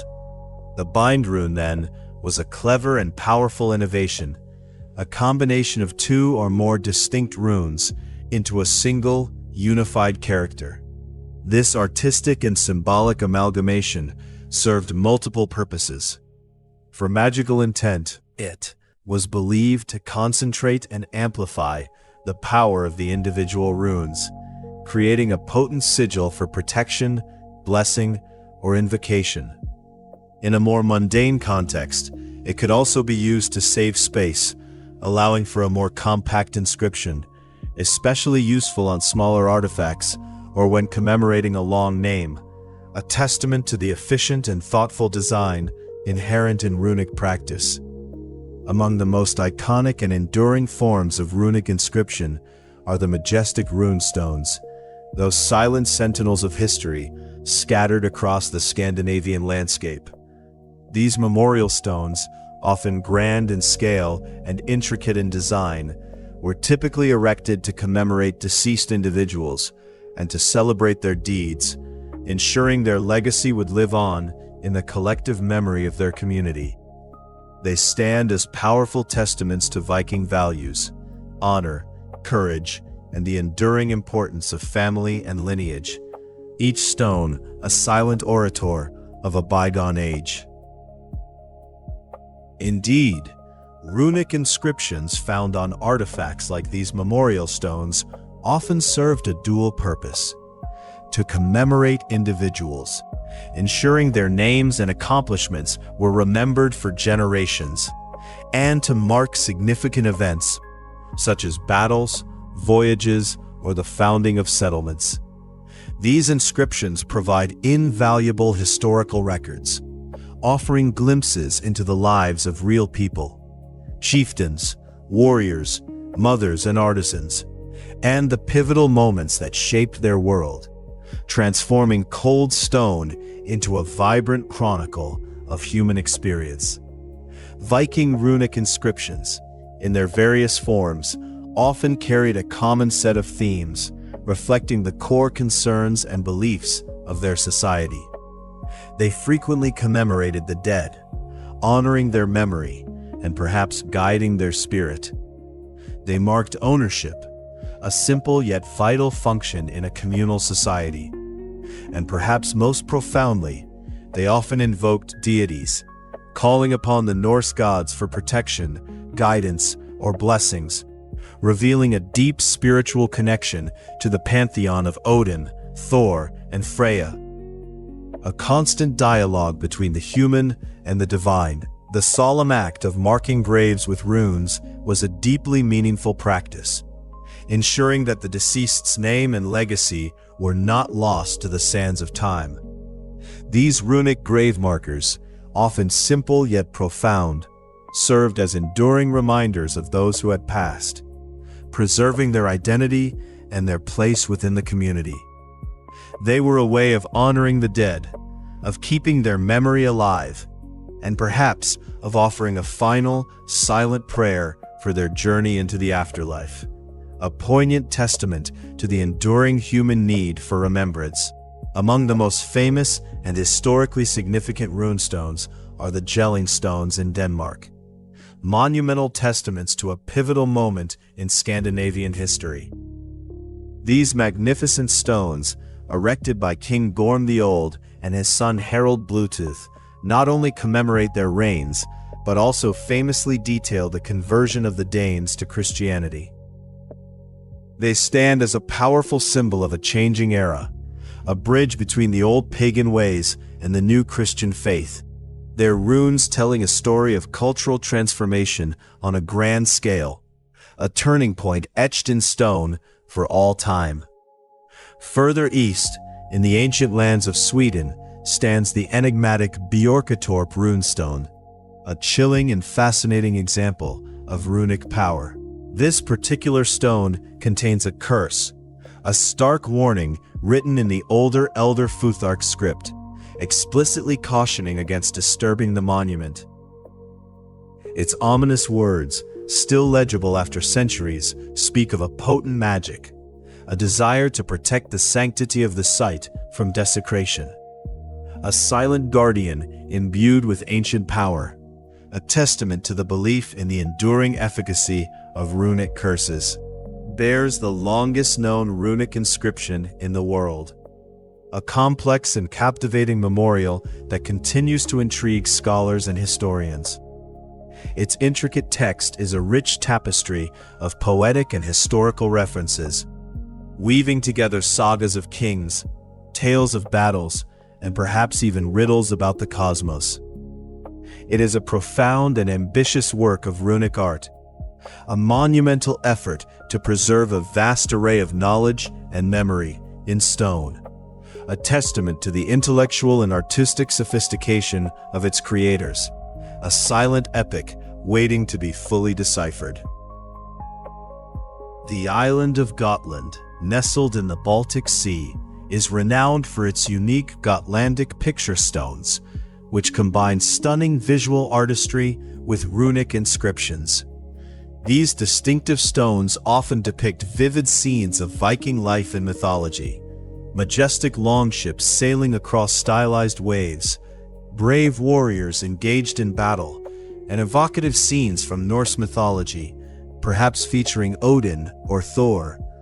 The accompanying runic inscriptions often elaborate on these images, providing context, names, or blessings, creating a harmonious blend of visual narrative and written word, a rich tapestry of art and history.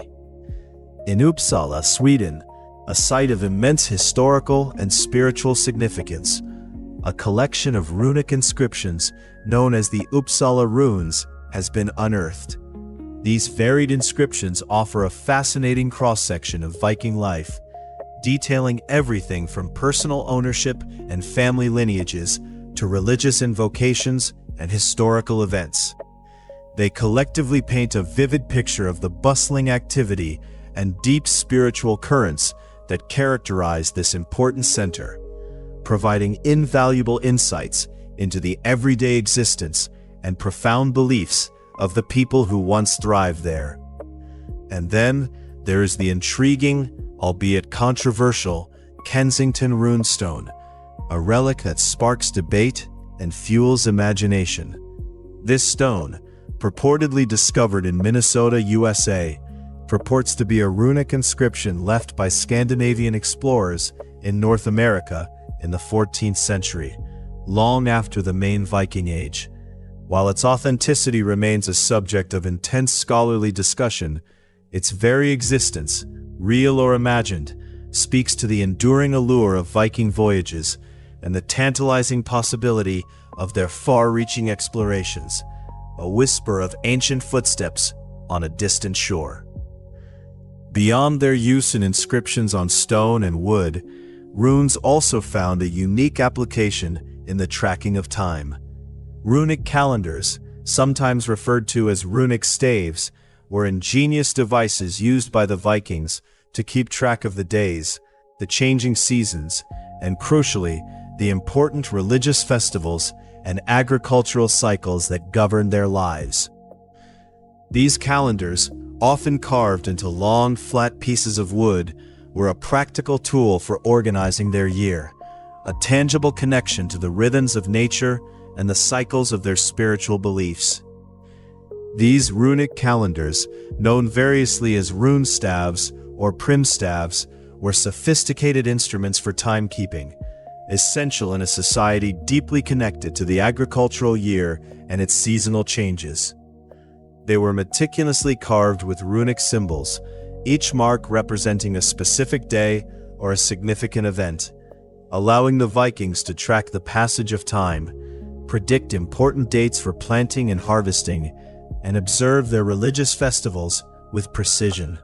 They were not just calendars, they were a practical manifestation of their understanding of the cosmos, a way to align their lives with the celestial dance.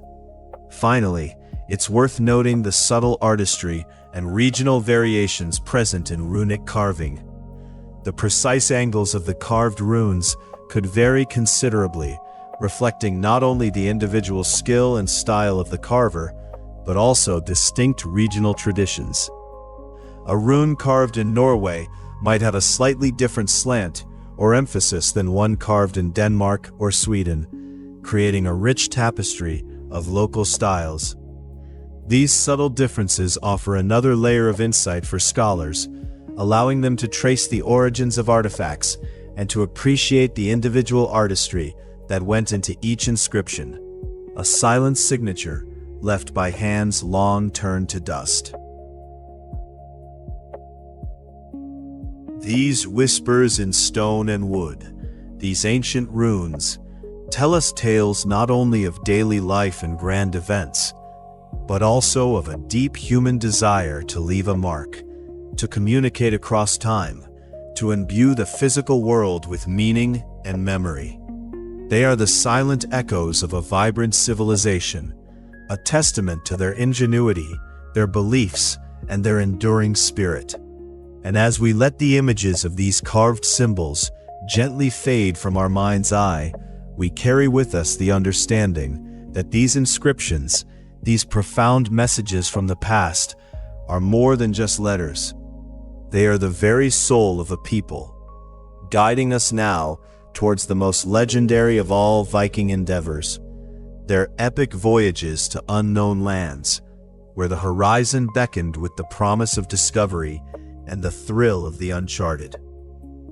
And so, as the sun began its slow, deliberate descent, casting long, ethereal shadows across the ancient lands we have journeyed through, our Viking tale now turns its gaze westward, toward the vast, shimmering expanse of the great ocean, where the horizon met the sky in an endless, beckoning line. It was here, upon these boundless waters, that the true spirit of the Viking explorer was most profoundly revealed. For their longships, those elegant, formidable vessels, were not merely instruments of war or trade, but rather cradles of discovery, carrying their intrepid crews across distances previously unimaginable, to lands that lay beyond the very edges of the known world for most of Europe. Their voyages, born of curiosity, ambition, and sometimes sheer happenstance, extended across the mighty North Atlantic, a realm of churning waves and whispering winds, reaching shores that had remained untouched, undiscovered, and utterly unknown to the peoples of the European continent for countless centuries.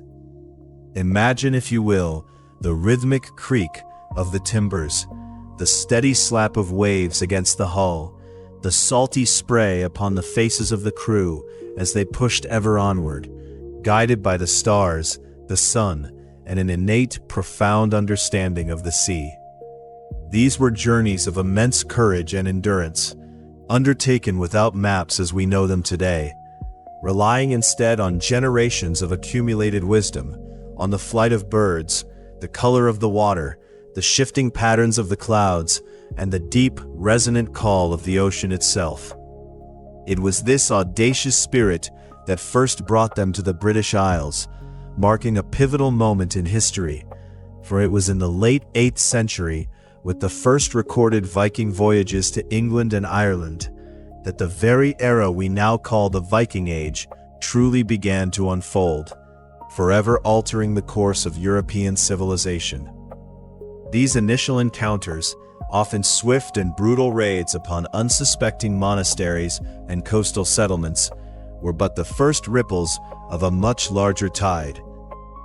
The nature of these interactions began to subtly shift, evolving from fleeting acts of plunder into something far more enduring and complex. The Vikings, with their keen eyes for opportunity and their remarkable adaptability, soon recognized the fertile lands and strategic advantages offered by these islands. What began as raids gradually transformed into extensive settlement, with Norse communities taking root and flourishing, particularly in areas like the Danelaw in England and along the eastern coast of Ireland. Their influence permeated the local cultures, leaving an indelible mark on language, law, and even the very genetic fabric of the populations. They became farmers and traders, artisans and rulers, their presence weaving itself inextricably into the tapestry of these lands, demonstrating a profound capacity not just for conquest, but for integration and lasting influence, their legacy echoing through the centuries in place names and ancient traditions. But the restless spirit of the Norsemen could not be contained by the shores of the British Isles, for their gaze was always drawn to the distant horizon, to the unknown beyond. It was this insatiable drive that led them further west, across even vaster stretches of ocean, to the discovery and subsequent settlement of Iceland, a land of stark, breathtaking beauty, of fire and ice, emerging dramatically from the tumultuous North Atlantic.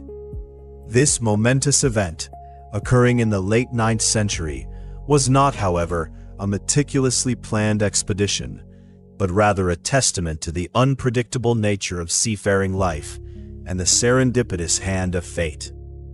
The sagas tell us of a Norseman named Nadodr, a voyager whose name now whispers through the annals of history, who, while sailing a familiar route to the Faroe Islands, found his ship caught in the unforgiving grip of a powerful storm. Blown far off course, adrift upon the tempestuous waves, he unexpectedly chanced upon the shores of this new, uninhabited land, a discovery that would forever change the course of Norse expansion. Before Iceland, however, the Vikings had already established their presence on the Faroe Islands, a remote archipelago nestled between Scotland and Iceland, a cluster of emerald gems rising steeply from the cold, deep waters. These settlements, though smaller in scale, served as crucial stepping stones, demonstrating their remarkable maritime reach and their ability to establish enduring communities in challenging, isolated environments. The very existence of these early outposts underscored their mastery of the sea, their self-sufficiency, and their unwavering determination to carve out a life, no matter how remote the location. The Faroe Islands became a testament to their pioneering spirit, a quiet, wind-swept prelude to the grander discoveries that lay further west. The discovery of Iceland, initially accidental, quickly blossomed into a more deliberate colonization. Settlers, seeking new opportunities, freedom from oppressive rule, or simply the allure of untamed land, flocked to its shores. And it was here, in this remote, volcanic landscape, that the Vikings established not just a new society, but a truly remarkable political institution, the Althing. This assembly, founded in 930 CE, stands as one of the world's oldest parliamentary assemblies, a beacon of early democratic governance. Gathered annually in the open air at Thingvellir, chieftains and free men would convene to make laws, settle disputes, and administer justice, their voices carried on the crisp Icelandic winds. The Althing was a testament to the Vikings' capacity for complex social organization and their commitment to a structured, if sometimes turbulent, society, a vibrant example of their innovative spirit, flourishing in a land far from their ancestral homes. Yet, even Iceland, with its vast, untamed wilderness, could not fully satisfy the boundless ambition of certain Viking explorers. Among them was a figure whose name is now synonymous with daring exploration, Eric the Red. A man of formidable character and at times fiery temper, Eric found himself exiled from Iceland due to a series of violent disputes. Rather than succumb to despair, this exile fueled his adventurous spirit, pushing him to seek new horizons, to explore the tantalizing rumors of land further west, glimpsed by earlier, less fortunate voyagers. It was around 985 CE that Eric the Red, leading a small fleet of longships, laden with settlers and livestock, embarked on a momentous voyage of exploration, ultimately founding the first Norse settlements in Greenland. His journey to Greenland was not merely an escape, but a deliberate act of colonization, a testament to his vision and leadership. He meticulously explored the southwestern coast, identifying fertile fjords and sheltered bays suitable for farming and settlement, places where the land, though harsh, offered a chance for a new beginning. The Vikings established these settlements in Greenland under Eric the Red's guidance, creating communities that, against all odds, persisted for centuries. These Norse outposts, nestled amidst glaciers and icebergs, demonstrated an extraordinary ability to adapt to some of the most challenging and unforgiving environments on Earth. They built farms, raised livestock, hunted seals and walruses, and maintained a fragile yet enduring connection to their homelands. Their very survival, a testament to their resilience, ingenuity, and profound understanding of the natural world. The saga of Viking exploration, however, does not end with Greenland. It continues even further west, carried by the currents of destiny and the unyielding spirit of discovery. It was Leif Erikson, the son of the formidable Eric the Red, who would etch his name into the annals of exploration with an even more astonishing feat. Leif, inheriting his father's adventurous spirit, but perhaps possessing a more measured temperament, is widely credited with leading the first European expedition to mainland North America, a land he would call Vinland, around the year 1000 CE.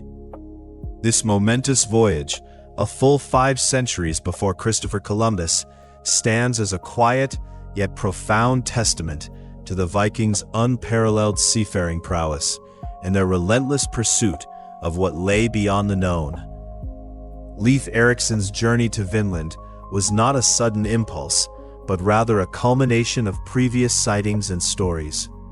The sagas recount how a merchant named Bjarni Herjolfsson had been blown off course years earlier, catching glimpses of forested lands further west, but had not landed.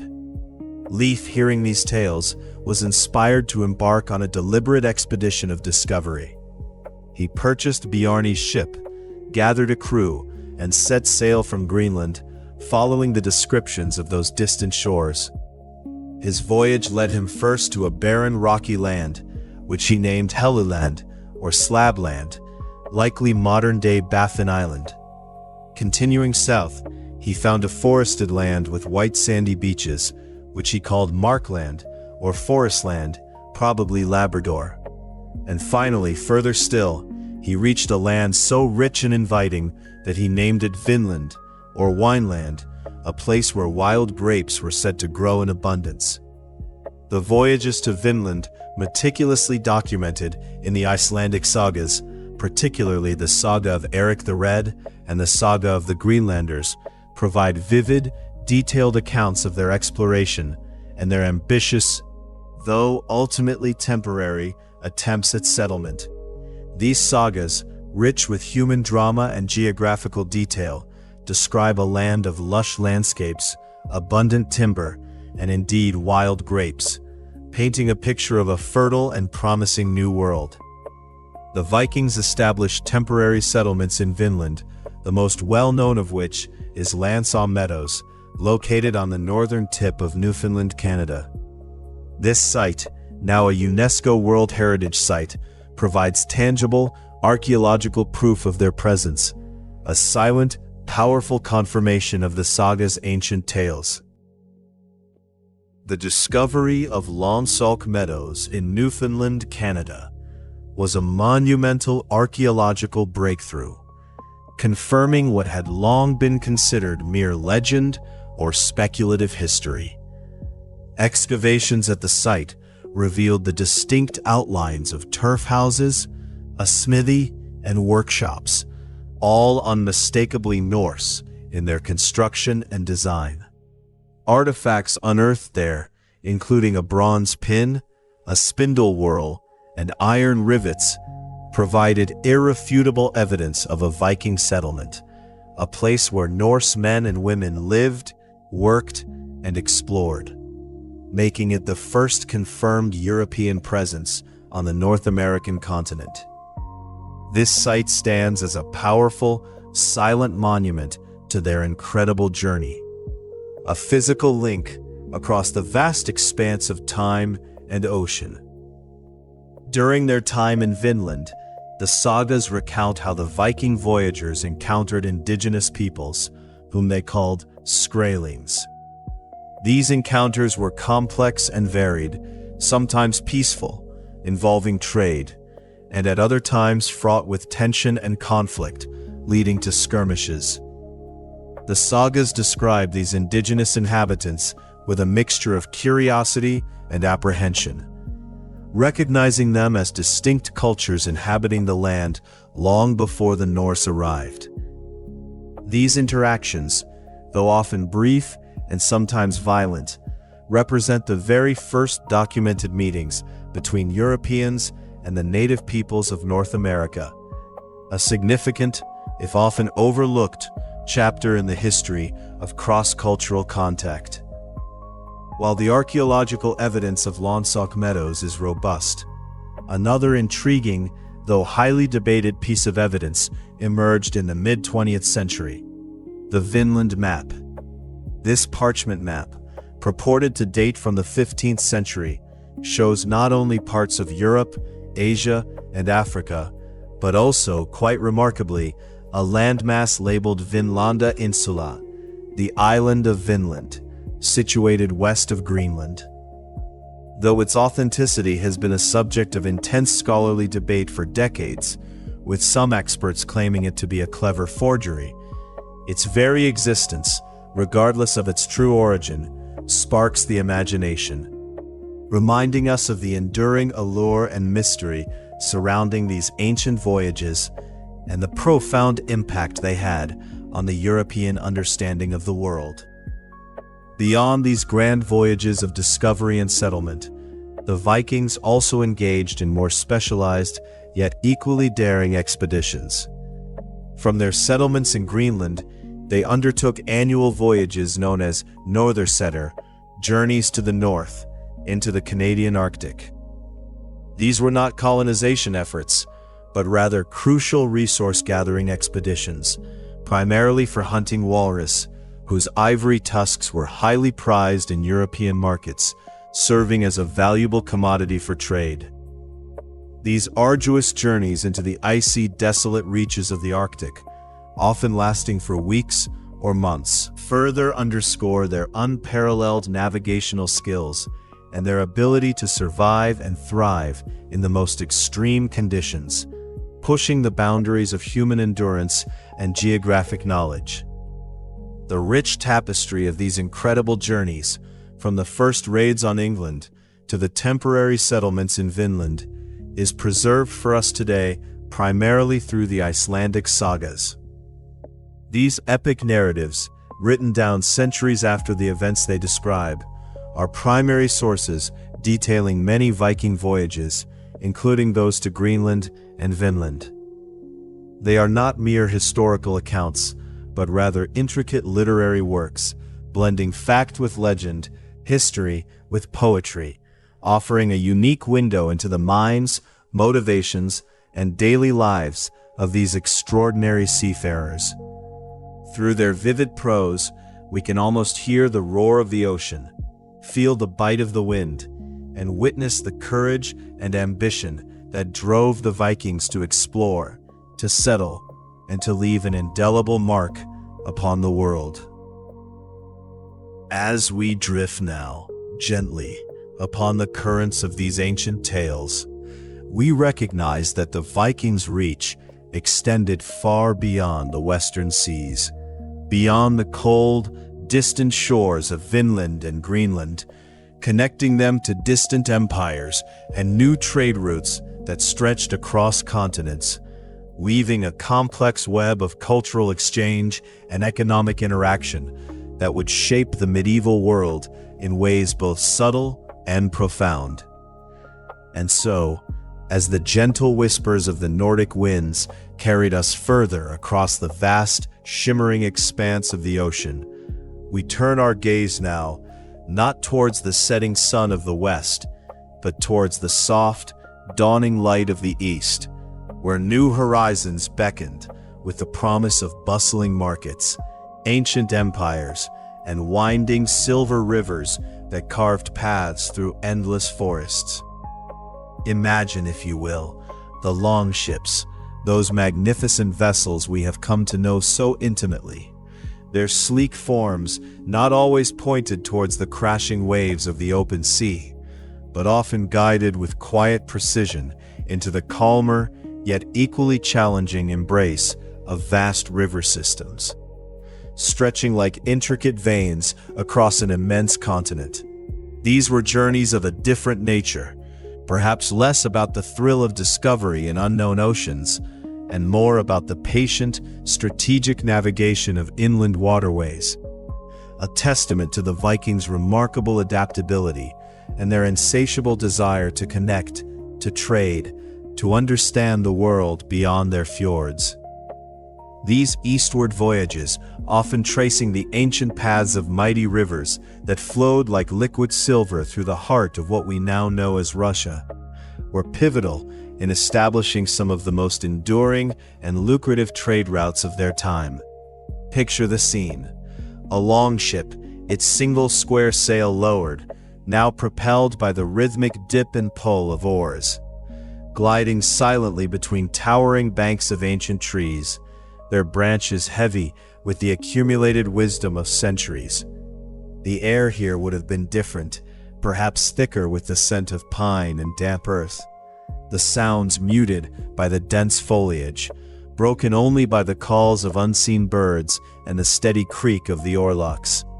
These were not the fierce, unpredictable storms of the North Atlantic, but the subtle currents and hidden sandbanks of winding rivers, each bend revealing a new vista, a new challenge, a new opportunity.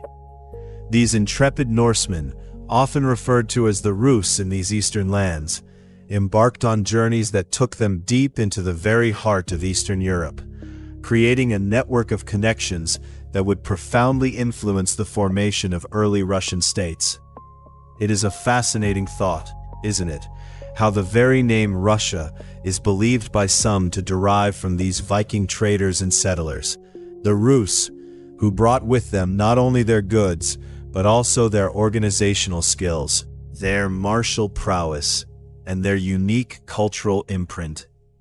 Imagine the encounters along these riverbanks, the wary glances, the cautious bartering, the slow building of trust and understanding between disparate peoples, all facilitated by the common language of commerce.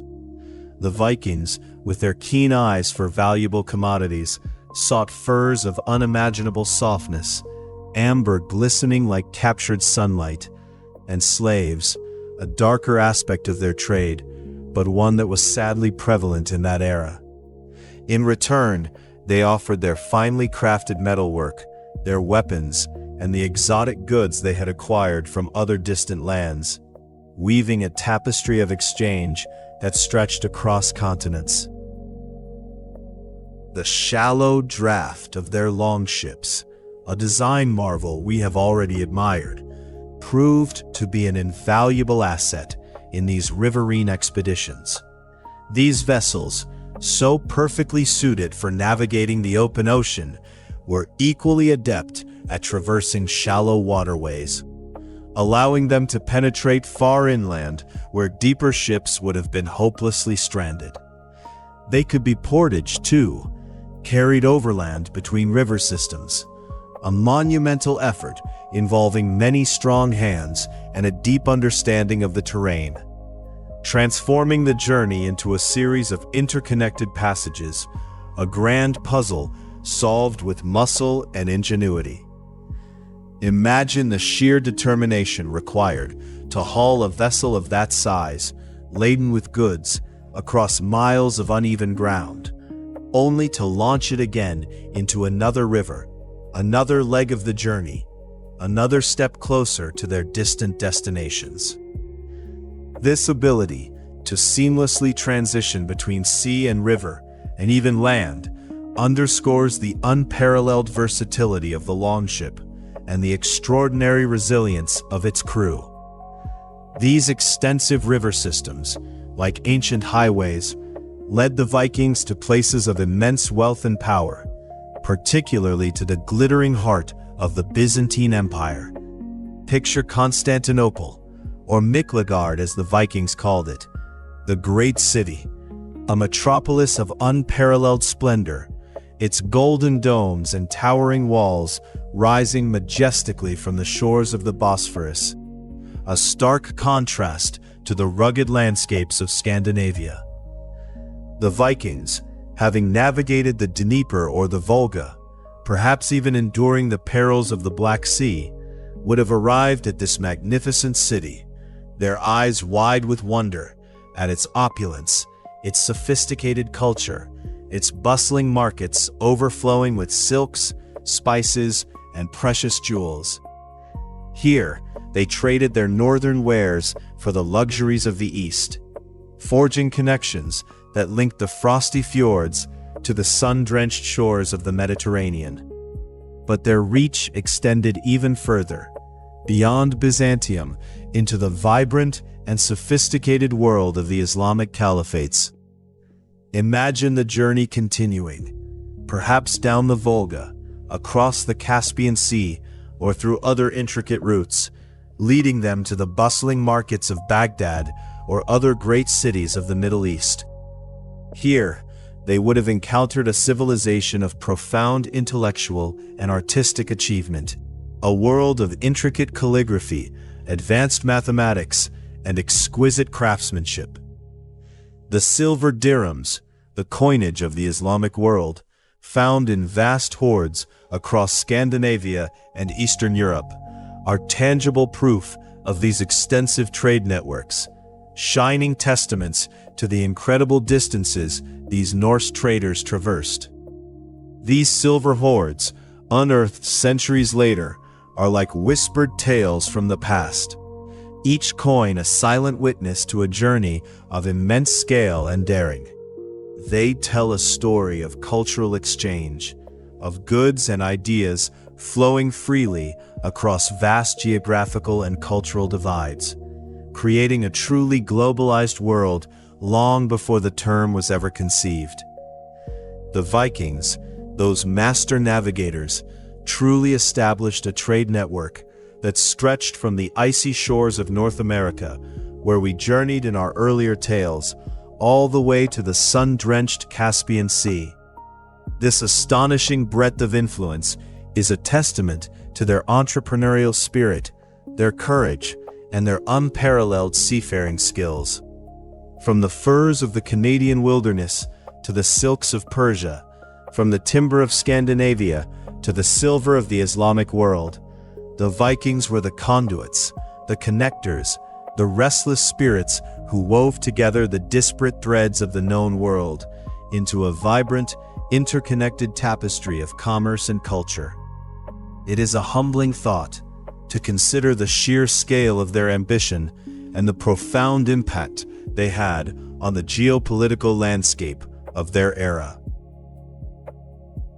Their voyages to Bjarmaland, a mysterious and often cold land in northern Russia, were primarily driven by the pursuit of valuable commodities, particularly furs. Imagine the stark beauty of this northern wilderness: endless taiga, frozen rivers, and the haunting calls of Arctic animals. Here, the Vikings sought the pelts of sable, ermine, and beaver, highly prized in the more temperate regions of Europe and the East, where they were fashioned into luxurious garments and symbols of status. These were arduous journeys, demanding resilience against the biting cold and the challenges of a remote, unforgiving landscape.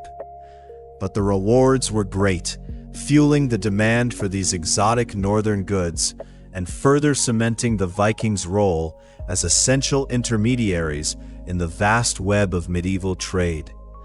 The image of a longship, its crew bundled in thick furs, navigating an ice-choked river, is a powerful one, speaking of both hardship and immense reward.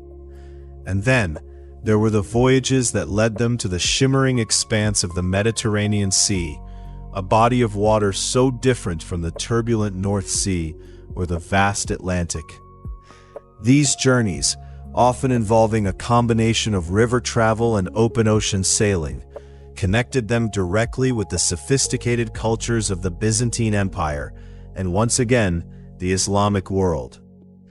Imagine the awe, the sheer wonder, as a longship, having perhaps traversed the rivers of Eastern Europe, then the Black Sea, then the Aegean, finally sailed through the narrow, historic Strait of Gibraltar, entering the azure waters of the Mediterranean.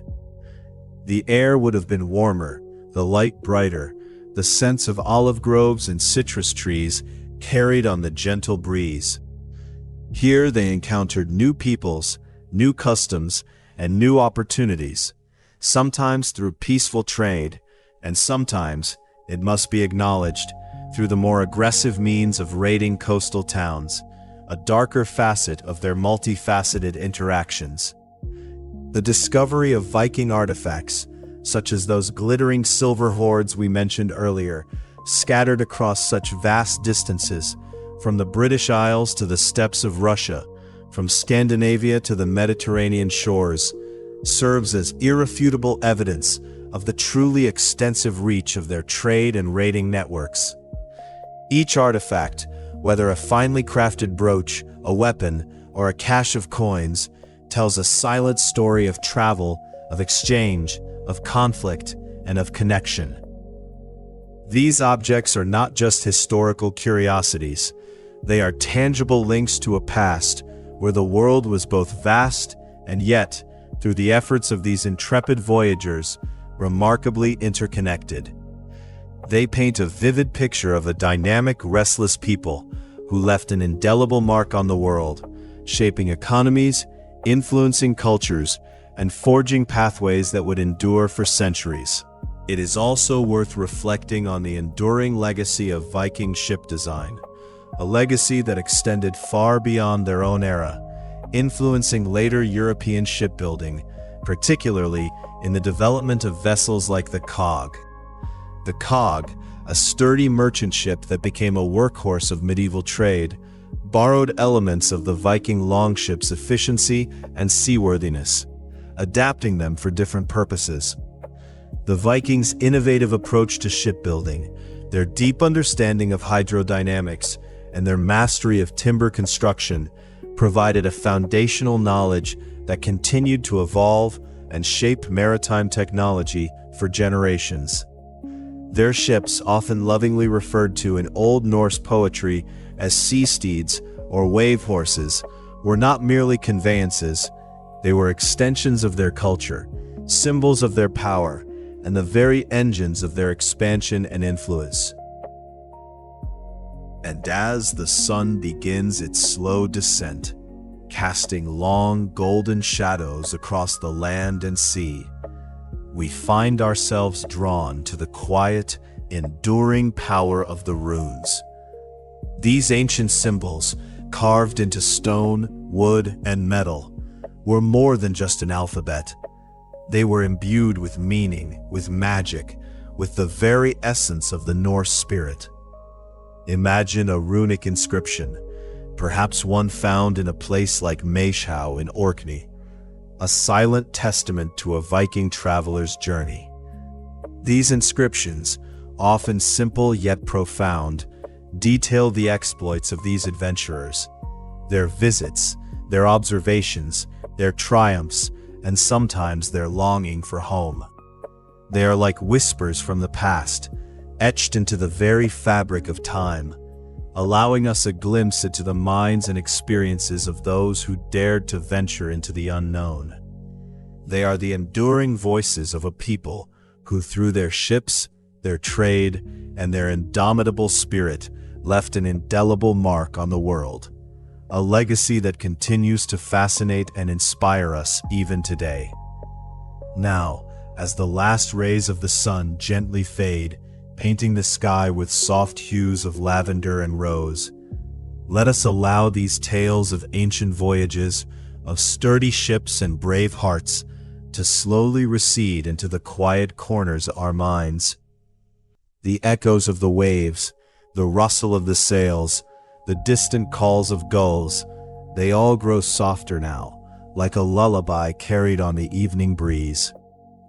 Feel the gentle rhythm of your own breath, rising and falling, a steady, comforting tide within you. Imagine yourself now, not on a longship, but nestled in a calm, safe harbor, the waters around you still and reflective, mirroring the first shy stars that begin to twinkle in the darkening sky.